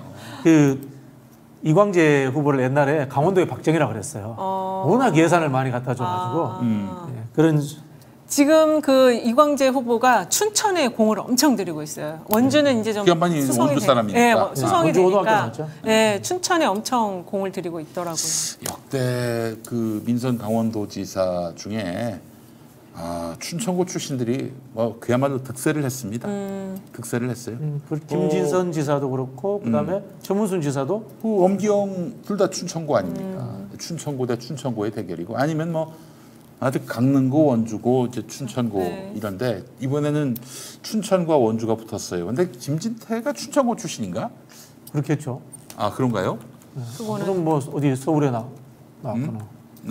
근데 어쨌든 그 강원특별자치도법이 통과가 됐잖아요. 예. 거기에서 그 핵심적으로 밀어주는 도시가 지금 춘천으로 이광재 후보가 공약을 많이 내고 있더라고요.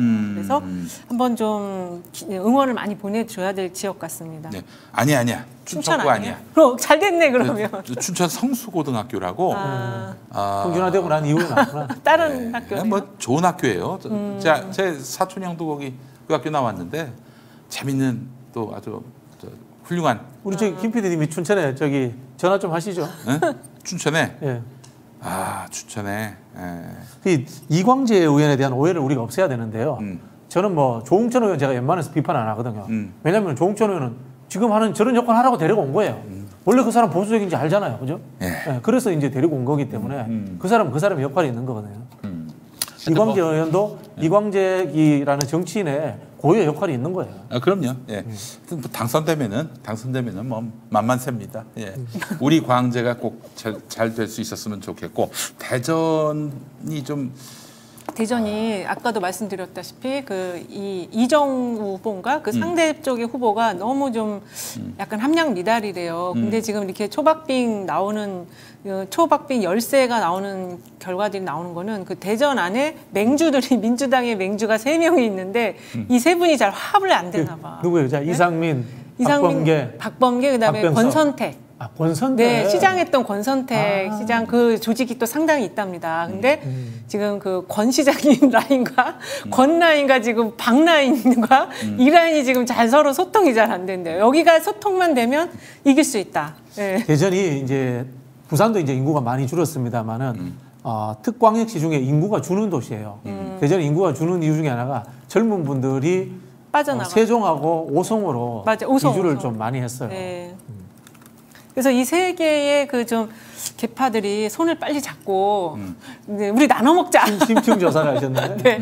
그렇게 해갖고 하면은 충분히 이길 수 있답니다. 왜 허태정 후보가 워낙 선거 달인이에요, 이분이. 밑에서부터 이렇게 쭉 올라온 분이어가지고. 허태정 네, 지금 시장이. 예. 아 이번에도 허태정의 그 개인기를 또 기대해야죠. 기대할 수밖에 없겠네요. 아 참 어려운 선거입니다. 예전에 민주당 간판으로 그냥 모든 게 다 그냥 싹쓸이가 될 수 있었는데. 알겠습니다. 자 이제 또 서울 얘기 안 할 수가 없습니다.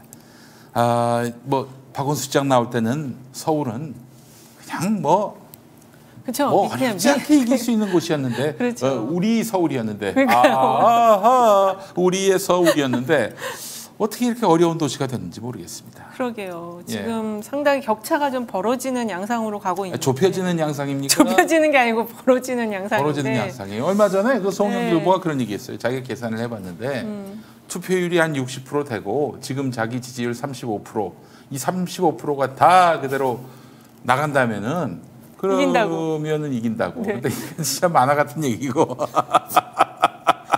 아니, 지난번 결국에는 뭐 그 지점에서도 그 과학적인 예측이라기보다는 네. 우리 이길 수 있다, 절망하지 말자 그 메시지겠죠. 그렇죠. 사실은. 힘을 내자 그 메시지고 사실 중요한 게 서울구청장하고 이제 시구 의원들인데 지금 이제 구청장은 절반, 그다음에 시구의원은 70석이 지금 목표예요.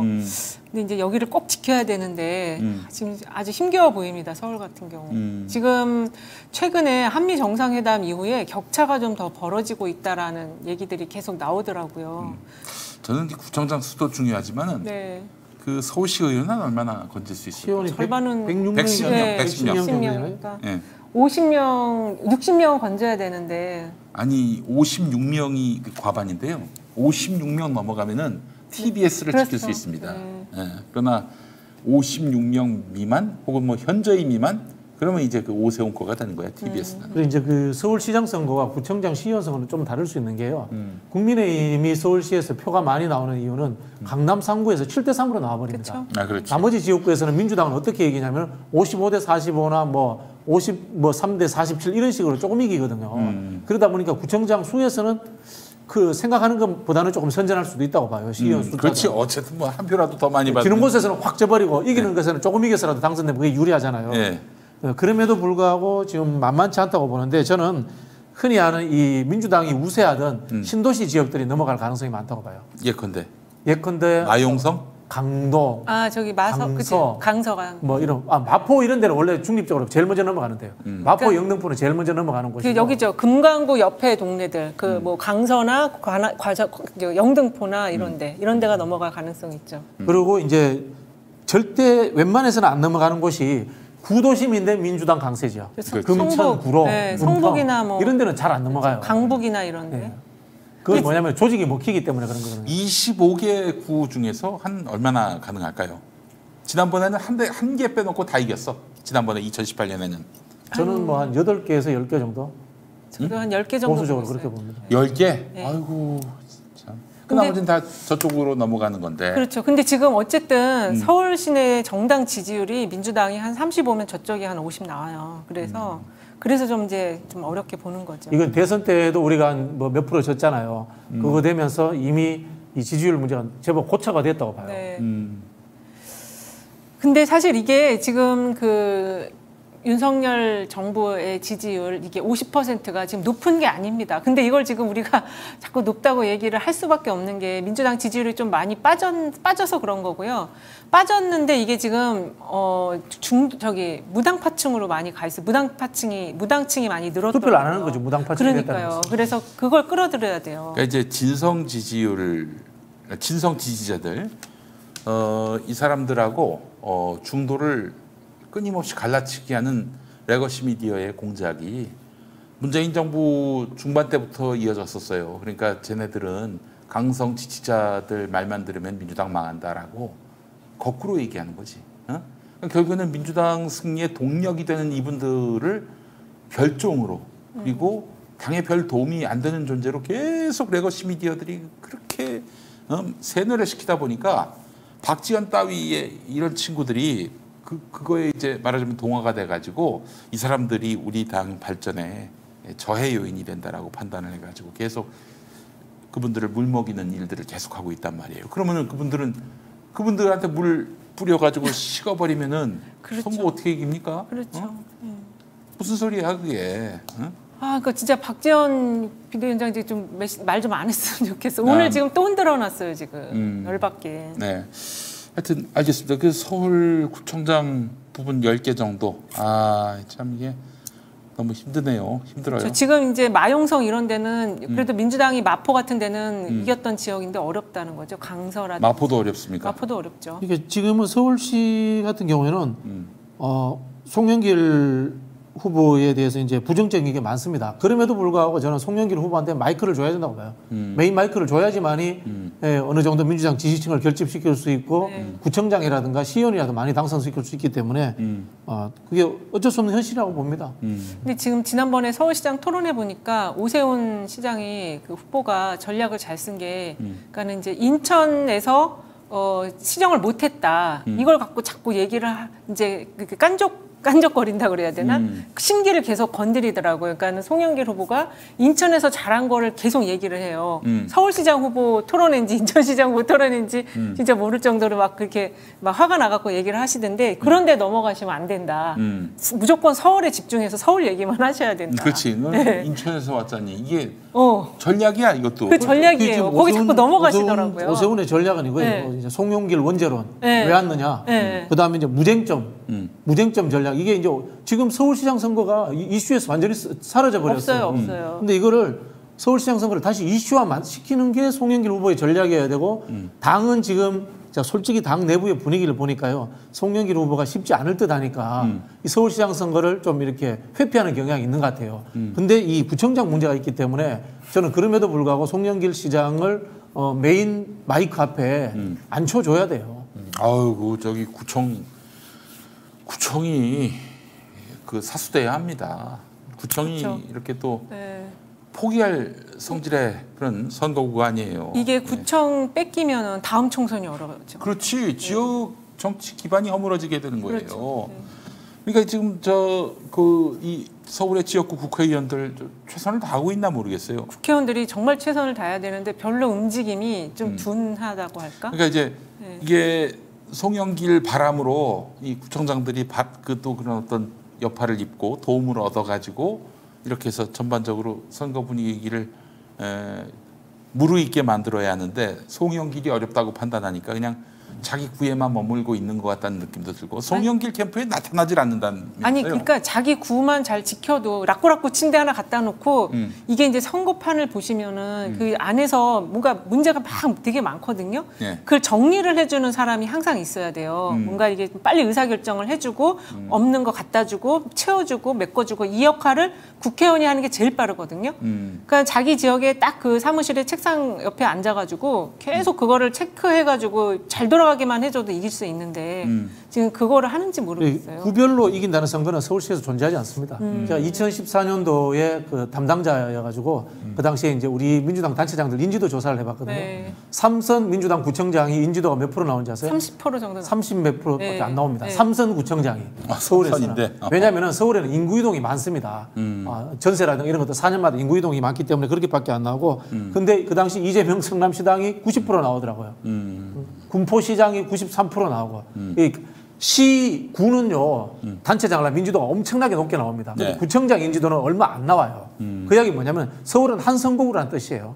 결국은 좋든 싫든 간에 서울시장 후보를 가지고 선거를 치를 수밖에 없는 거예요. 구청장 선거도. 아니 근데 그 기존의 조직세가 아무래도 민주당이 더 잘 돼 있을 거 아니에요. 그게 잘 들어가게 해주는 역할은 결국 국회의원이 제일 잘할 수 있다라는 걸 저는 말씀드리고 싶은 거거든요. 그래서 국회의원들께서 정말로 진짜 지역에서 아예 살아야 된다. 시금을 전폐하시고. 아이고 뭐 자기들도 저기 위기감을 느끼겠지 설마. 그렇죠. 네. 그렇죠. 지금 사실 정치라는 게 이게 상황 논리이기 때문에 저도 뭐 초반에 송영길 후보 서울시장 나온다고 해서 저도 뭐 별로 반대했습니다만 지금 그런 이야기 할 상황이 아니에요.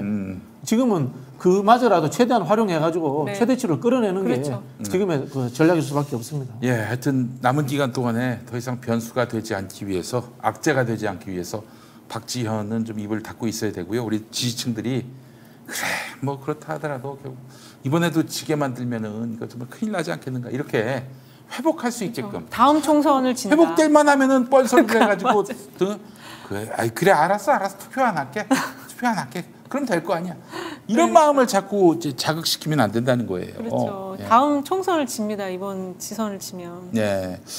자 그래요. 또 서울시 의원 선거도 매우 중요하고요. 예. 교육감 판세는 어떻습니까? 야, 이거 진짜 교육감 판세 제가 최근에 여론조사 나온 거 보니까 네. 잘모름이 60%, 70%막 예. 이래요. 교육감 제가 바로 맞출게요. 서울은 조의원 되고요. 경기도 임태희 됩니다. 임태희가 맞아요. 됩니까? 네, 그냥 인지도 싸움이에요. 맞아요. 아마 제가 교육감 나왔으면 표 좀 나왔을 거예요. 그 인지도가 높으니까. 그 JYP 이렇게 해서 있잖아. 그 저기 가수 JYP하고 헷갈리게 전략 쓰가서. 맞아요. 아니 실제로 이제 그 이게 진보 교육감들이 그 3선이 된 분들이 많습니다. 그래서 이번에 맞아요. 못 나오는 분들이 많다 네. 보니까 제로 베이스 싸움 되는 곳이 많아요. 조 의원은 아직 3선이 안 됐기 때문에 이번에 이제 마지막 선거죠. 당선된다면은. 네. 교육감 선거 런닝메이트제로 하든지 없애든지 해야 돼요. 이거 이런 식으로 이거 선거하는 거는 대표성에도 심각한 문제가 있고 맞아요. 지금 이기는 지방자치 정신도 훼손하고 맞습니다. 이기는 사람도 30%가 안 돼요, 지금 지지율이. 그리고 서울 같은 경우는 저는 그거 봤는데 보수가 갈라졌잖아요. 그 막 서로 욕하고 난리가 아니래요. 조전혁 후보하고 박선영 후보하고 막 이 X 막 이러면서 내가 저 X가 또 나올 줄 알았다 막 이러면서 자기들끼리 막 욕하고 난리래요. 참 이해를 할 수 없네. 보수고 진보도 아니고 그냥 인지도 싸움이에요. 그렇습니다. 지금 그래요. 하여튼 뭐 서울은 별 걱정이 없는데 그 저기 저 경기도 살잖아요. 왜냐면은 저기 임태희가 유명하거든. 이름 들어봤거든. 아니 그런 거예요, 유명도 하고 정말 날마다 그 임태희 차가 지나가요. 그렇습니다. 로고송을 외울 지경이야. 그렇지. 이게 선거를 해본 사람이고 청와대 정무원가 비서실장을 해서 선거를 오랫동안 알아. 쉬었어요, 사실은. 근데 그래도 선거를 아는 사람이고 정치를 아는 사람이어서 그 공약 같은 게 급식 문제를 이번에 다시 다루더라고요. 임태희 후보 같은 경우에. 뭐라고? 어린이 아침밥 무료로 주겠다. 어린이 아침밥 무료, 그다음에 초등학생들. 유치원 무상교육 네. 뭐 많이 내놨어요. 그런 걸 내놓으니까 이게 이제 민주당 공약이야. 옛날에 자기들이 비판했던. 30대 주부들이 아침밥을 초등생 제가 아침밥 주면 얼마나 좋아요. 이재정 말고 그 지난번 진보교육감 후보로 나오려고 했던 분이 있었어요. 네. 그 한신대 교수였나? 네. 그 양반 송주명 후보. 네, 근데 그 양반한테 얘기했어요. 그 학교 급식 시설을 이용하든지 뭐 해가지고 어린이 아침밥. 그 심지어는 가족들도 와가지고 학교 가서 아이하고 같이 밥을 먹을 수 있게끔 한번 생각해 보라고. 뭐 그좀 하겠다고 하더니 뭐 전혀 공약이 반영이 안 됐습니다. 그걸 임태희가 받네. 임태희가 지금 하고 있어요. 야. 그래서 이 급식이 지금 화두가 되고 있는데 아까 서울 조희연 교육감은 이제 급식의 질을 높이는 거. 그래서 사진 찍어서 자랑할 수 있는 급식을 만들겠다. 이게 먹히는 것 같고 경기는 지금 그 아침밥을 주겠다. 지금 경기도 그 성기선 씨인가 그분이 네네, 성기선 진보교육감이잖아요. 네네네. 너무 좀 저 이름 처음 들어봤어요. 그러니까 인지도가 좀 약하고. 제가 그 주영복, 광노현, 김상곤부터 해서 민교협하고 네. 이 교육감 생활을 오랫동안 좀 같이 했었거든요. 제가 이 이름 처음 들어봤으면. 그래도 지금 단일화해서 되신 분이에요, 그분이. 근데 이제 제가 좀 봤을 때 만약에 이번에 임태희가 된다면은 참 걱정입니다. 뭐 국민의힘 기반의 정치를 했던 사람 아니에요? 뭘 기대할 수 있겠어요? 근데 사실은 그것도 그렇지만은 이게 교육자들이 나와가지고 그렇게 교육감 선거에 나와서 다수 주민들에게 지지를 받아서 교육감이 되는 이 구조가 이제는 허물어지는구나. 정치인이 그 사람을 임태희를 정치인으로 그래서 기억하지 이미 교육자라고 여깁니까? 저는 이제 교육감이 교육 자치라는 것은 파국 상황까지 왔다. 그렇게 보여지고 사실은 교수들이 대부분 이제까지 이제 교육감을 했는데 그것도 맞지 않아요. 그 성기선 후보도 교수. 대학 교수라는 게 이 교육감은 초중고 교육까지만 해요. 대학 교육은 교육부에서 직접 해요. 그쵸. 그런 상황이기 때문에 그것도 맞지 않고 그래서 한국의 교육 자치라는 것은 세팅부터 좀 문제점이 있었던 거고요. 근데 지금 김은혜 후보가 이렇게 지금 그 임태희 교육감 후보의 도움을 지금 시너지를 받고 있죠. 그래서 그 급식 문제를 다뤄주니까 30대 주부층이 지금 그 김은혜 후보를 많이 좀 지지를 해요. 최근에는 좀 그게 이제 바뀌었는데 그 임태희 후보의 그 급식 교육이 좀 먹히고 있는 거예요. 그럼 우리가 또 그걸 받으면 되죠. 그 저기 김동연 후보가. 그게 받고 계시나 모르겠네. 그 급식 관련한 거는 성기선 후보가 내야 되는데, 그러니까 성기선 후보가 지금 인지도가 너무 약하다 보니까 어떻게 이슈 파이팅을 내도 해야죠. 됩니다. 그 네. 지자체에 교육 자치 지원에 교육 지원에 관한 예산이 있기 때문에 예산 달라고 하면 되잖아요. 가능합니다. 그걸 좀 묶어가지고 뭔가를 좀 하나 좀 아이디어를 보내주세요. 솔직히 바로 정리해 주세요. 지금 김동연 후보한테 보내겠습니다. 네, 바로 보내주세요 그거. 예, 제가 뭘? 아니 경기도민이기도 해서 그런데. 저도 우리 그죠. 그 저기 김동연 때문에 찍는 거지 김동연 공약 때문에 찍는 건 아니에요. 그건 그쵸? 분명히 아셔야 합니다. 네. 무슨 공약하는지 난 잘 모르겠어. 그러니까 급식 관련 공약이 지금 조금 약해요. 우리 김동연 후보죠. 그러니까 그걸 하나 해주시면. 그러니까 이번에 그 임태희하고 아까 서울에 누구죠? 우리 조희연 후보 공약이 좋아요. 좋아요. 상당히 좋더라고요. 슬로건 현수막 보면은 좋아요. 조희연. SNS에 오늘 뭐 네, 먹었는지 이제 올리도록 올리게 하는 하겠다. 공약 그 상당히 눈에 확 들어오더라고요. 네. 그래서 급식 전쟁이 지금 수도권에서는 벌어지고 있다. 아 그래요. 그 저기 다른 데는 어떻습니까? 인천은 지금 보수 쪽에 좀 분열이 되었다가 지금 단일화를 했는데 이게 이 전에 그 교육감이 진보 교육감이었는데 이 좀 부패 문제가 약간 있나 봐요. 아니 뭐 몇 차례 있었던 걸 네, 모르겠어요. 그래서 거기는 좀 그렇고 전체적으로 지금 그동안은 진보 교육감들이 많이 좀 당선이 됐었거든요. 그래서 네. 이번에 좀 보수 교육감들이 약간 조금 앞서는 그런 흐름인데 충남 같은 경우는 그 김지철 교육감이 또 많이 앞서더라고요. 저기 진보 교육감. 그래서 역시 지금 인지도 싸움이어서 초선에서 재선을 하는 교육감들은 진보 교육감들이 좀 앞서고 있다. 이렇게 말씀드릴 수 있을 것 같아요. 네, 알겠습니다. 자, 교육감 선거도 참 아이고 어렵군요. 예. 자, 그 지방선거 결과가 어떤 파장을 낳을지 어떻게 뭐 지금 흐름에서 보면 언론이 평가하기에 또 각 정당이 평가하기에 민주당이 지난번에 비해서는 틀림없이 그 당선자 수가 많이 줄 것은 확실한데 지난번에 워낙 압도적으로 이겨가지고 근데 이 정도는 민주당이 뭐 선방한 것이다. 이 정도면 무승부다라고 볼 수 있는 게 어느 정도입니까? 이기는 좀 어렵다고 보고요. 지난번에 너무 압도적으로 이겨서 10대 7만 나와도 일단은 10대 7? 네, 선방. 10대 7이라면 이제 그 말하자면 5개가 이제 안정권이고 2개만 더하면 되는데 그게 경기하고 충남이나 대전이나 여기 2개가 더해지면은 10대 7이 되는 거거든요. 그러면은 이제 인천은 안 되는 거고 서울 안 되는 거고 그렇지만 주권에서 충남이 되는 거고 경기가 되는 거면은 어쨌든 좀 이제 전대에서 이재명 후보가 뭔가 이제 젖잘싸라는 프레임으로 싸워볼 수 있는 구도가 되는 거죠. 아 그래요. 좀 애초에 7대 10이군요. 그럼 7대 10. 애초에 지방선거에 정치적 의미를 덜 부여하는 게 좋지 않았겠냐 그런 생각이 들고요. 원론적으로 지방선거는 이 지방자치를 위한 선거다라고 이렇게 프레임을 흐트러뜨려 버렸어야 되는데요. 자신 없는 정권 견제론을 애초에 만든 것 자체가 좀 무리수였다 이런 생각이 좀 듭니다. 그래서 이 맞아요. 개별 우리 그 시도지사들이 현재 민주당이 현직이 많기 때문에 개별 후보들의 경쟁력으로 가는 선거로 갔더라면 어땠을까 하는 좀 아쉬움이 남고요. 그래서 처음부터 인물 경쟁력 중심으로 가면은 그게 일꾼론이긴 하거든요. 근데 이게 일꾼론을 하려다 보면은 그게 이제 그 앞에 전 시장이 못했다. 그래서 나를 일꾼으로 만들어 달라는데 그게 좀 배치가 되는 면이 있긴 한데 어쨌든 좀 그 기본 슬로건이 조금 흔들렸다. 일꾼론에서 견제론 갔다가 지금 다시 이제 민영화라든지 이런 또 개별 이슈에 대한 전선을 치는 형태로 가고 있어서 이게 이제 결국 비대위가 해야 될 일을 못했다라고 평가할 수 있고 선거를 이제 7대 10만 나와도 이제 지는 걸로 이제 언론에서는 그 평가를 할 거예요. 그랬을 때 그 이 진선거의 책임을 누가 가져가야 되느냐. 총괄선대위원장이냐 비대위원장이냐 이 싸움이 또 일어나겠죠. 이기고 짐을 떠나가지고 네. 이미 언론은 민주당이 졌다라고 결론을 뽑아낼 겁니다. 그건 뭐냐면 민주당을 흔들어야 되기 때문에. 그래요. 아이고 참. 아니 그러니까 막판에 총괄선대위원장으로 이재명 후보한테 감투를 강제로 씌운 거 아니에요. 그렇죠. 본인은 원치 않았다고 하더만 보니까 예. 이재명 후보가. 예.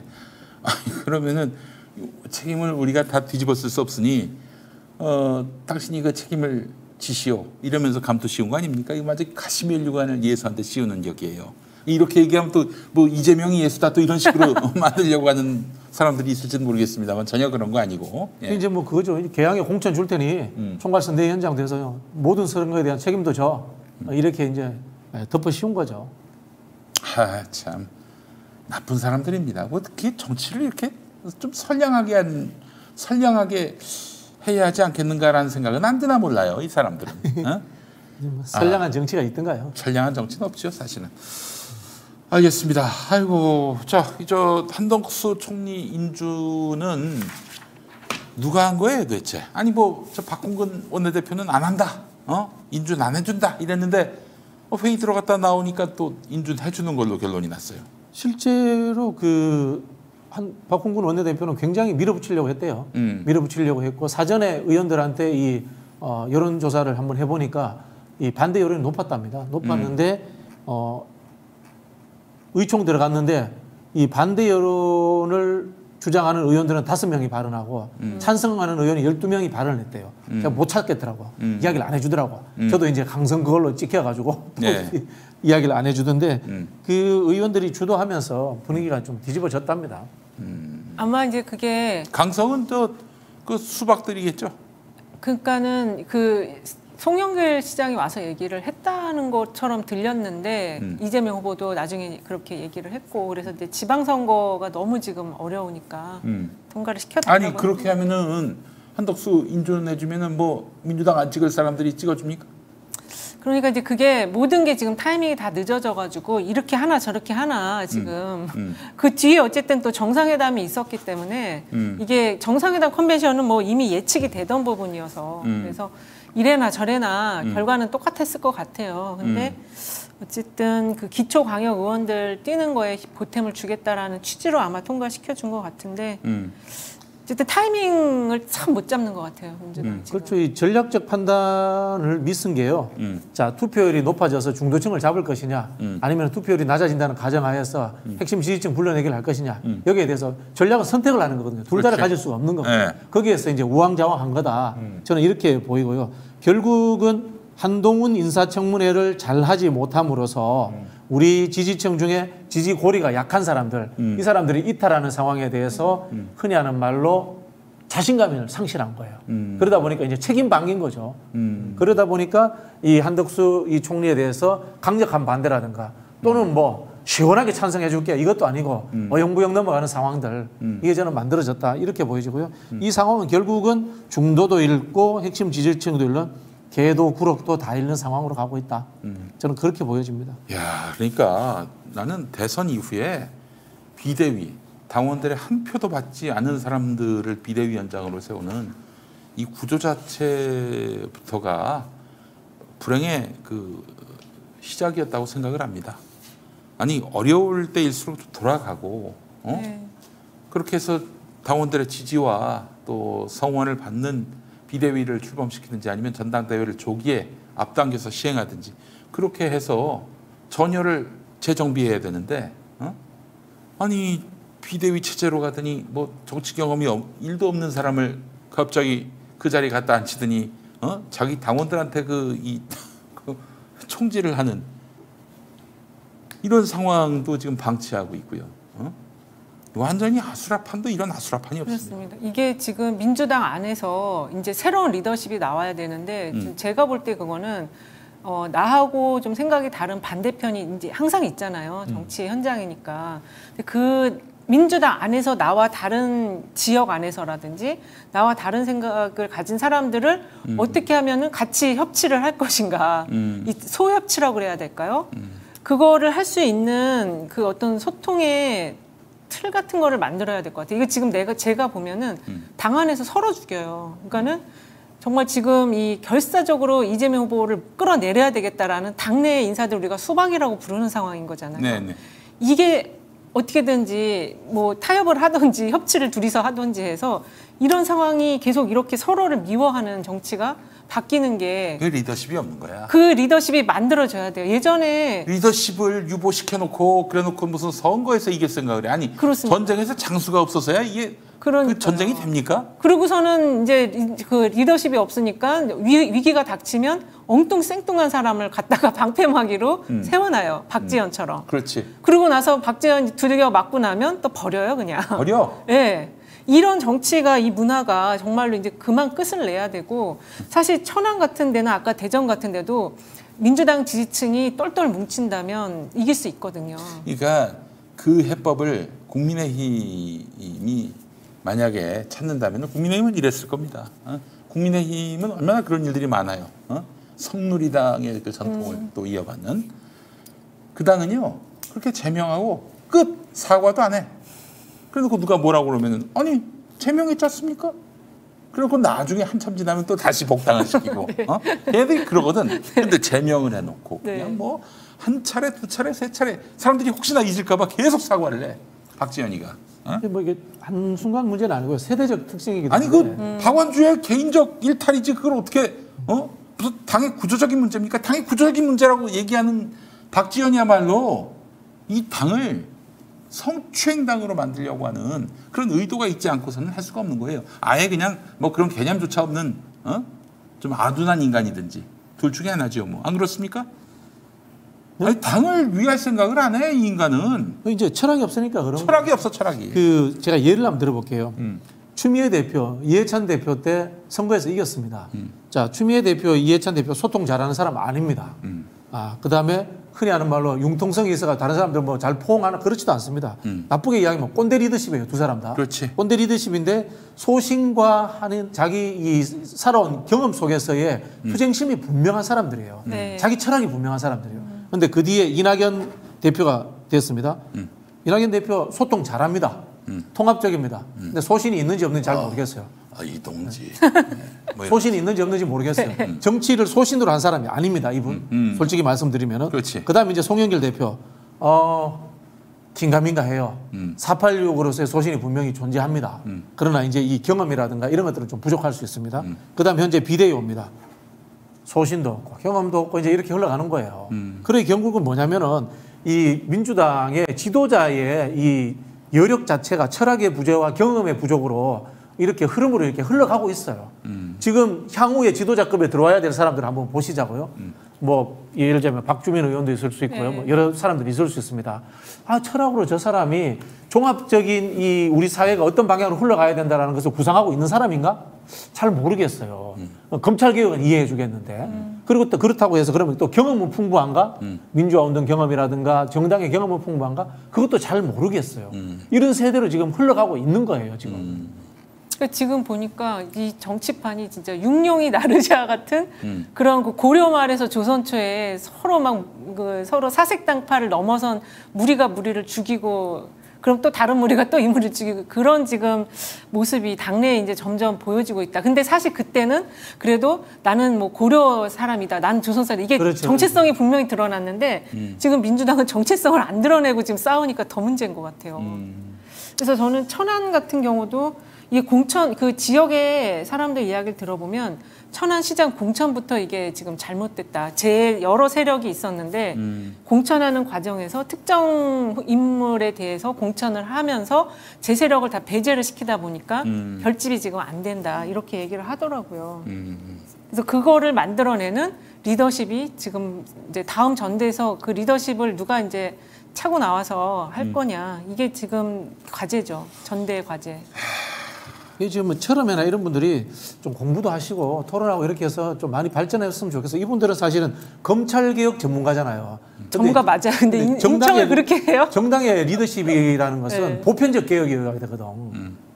보편적인 총괄적인 개혁이어야 이 되거든. 법률가들이 많잖아요. 법률가들의 이 어떤 사고의 한계라고나 할까? 그런 것도 뭐든지 있어요. 입법으로 그렇죠. 입법으로만 해결하려고 그러니 입법 과정에서 무수한 상처를 입고 그렇잖아요. 자기들 범죄를 수사 못하게 하려고 저러는 거다라는 프레임에 말려들고 그러다가 또 추진하다가 벽에 부딪히면 그냥 그대로 좌절되고 정치력은 없고 법에 대한 이해만 높고 그러니 그 정치가 근데 뭐 순수하시니까 잘할 거라고 믿어요. 근데 하여튼 그분들은 다 개개인은 다 훌륭한데 내 민주당이 너무 법률가가 많아요. 그런 생각이 법 중에 듭니다. 최고의 법은 국민정서법입니다. 네. 그래서 저는 시민운동가들을 많이 불러와야 되는데 그러면 또 수박들이 싫어합니다. 수박들이 싫어해요. 시민운동가들은 아주 싫어합니다. 그러니까 저는 뭐 시민운동가는 둘째치고 이 수박들부터 정리를 해야 된다. 그러려면 8월 전당대회 때 수박 정리할 수 있는 일꾼이 돼야 하는데 저 수박들이 어떻게든 이번 선거를 망하게 해가지고 그렇게 해서 이재명 같은 사람은 이제 아예 당대표로 못 나오게 하려고 하는 것 같은데 이재명 그 후보도 사실은 좀 정치력이 많이 아쉬운 네. 그런 부분이 있긴 해도 저 수박들보다는 나아요. 예. 자, 그래서 그 점을 좀 여러분들 감안해 주시고 저도 이제 우리 김용민 PD님한테 하나 부탁드릴 게 네. 이제 똥파리 전선은 잠깐 좀 주셨으면 좋겠어요. 전선은 수박 전선 하나만 치는 걸로. 수박이 똥파리. 조금 다른 사람도 있어요. 그래요? 좀 다른 사람이 있어요. 똥파리인데 수박이 아닌 사람도 있고. 그렇지. 똥파리는 아닌데 수박인 사람도 있어요. 뭐 말하자면은 이재명 후보 가까이 있는 사람 중에도 수박이 있습니다. 틀림없이 있어요. 그러니까 왕수박이 있더라고 보니까. 이번에 또 저기 김진표 국회의장 만드는데 앞장섰던 이재명 측근도 있어요. 그건 어떤 팩자메론은 아니고 워터메론이지. 자, 마무리하도록 하겠습니다. 오늘도 함께해 주신 이은영 소장님, 우리 박진영 교수님 수고 많이 하셨습니다. 감사합니다. 네, 감사합니다. 네.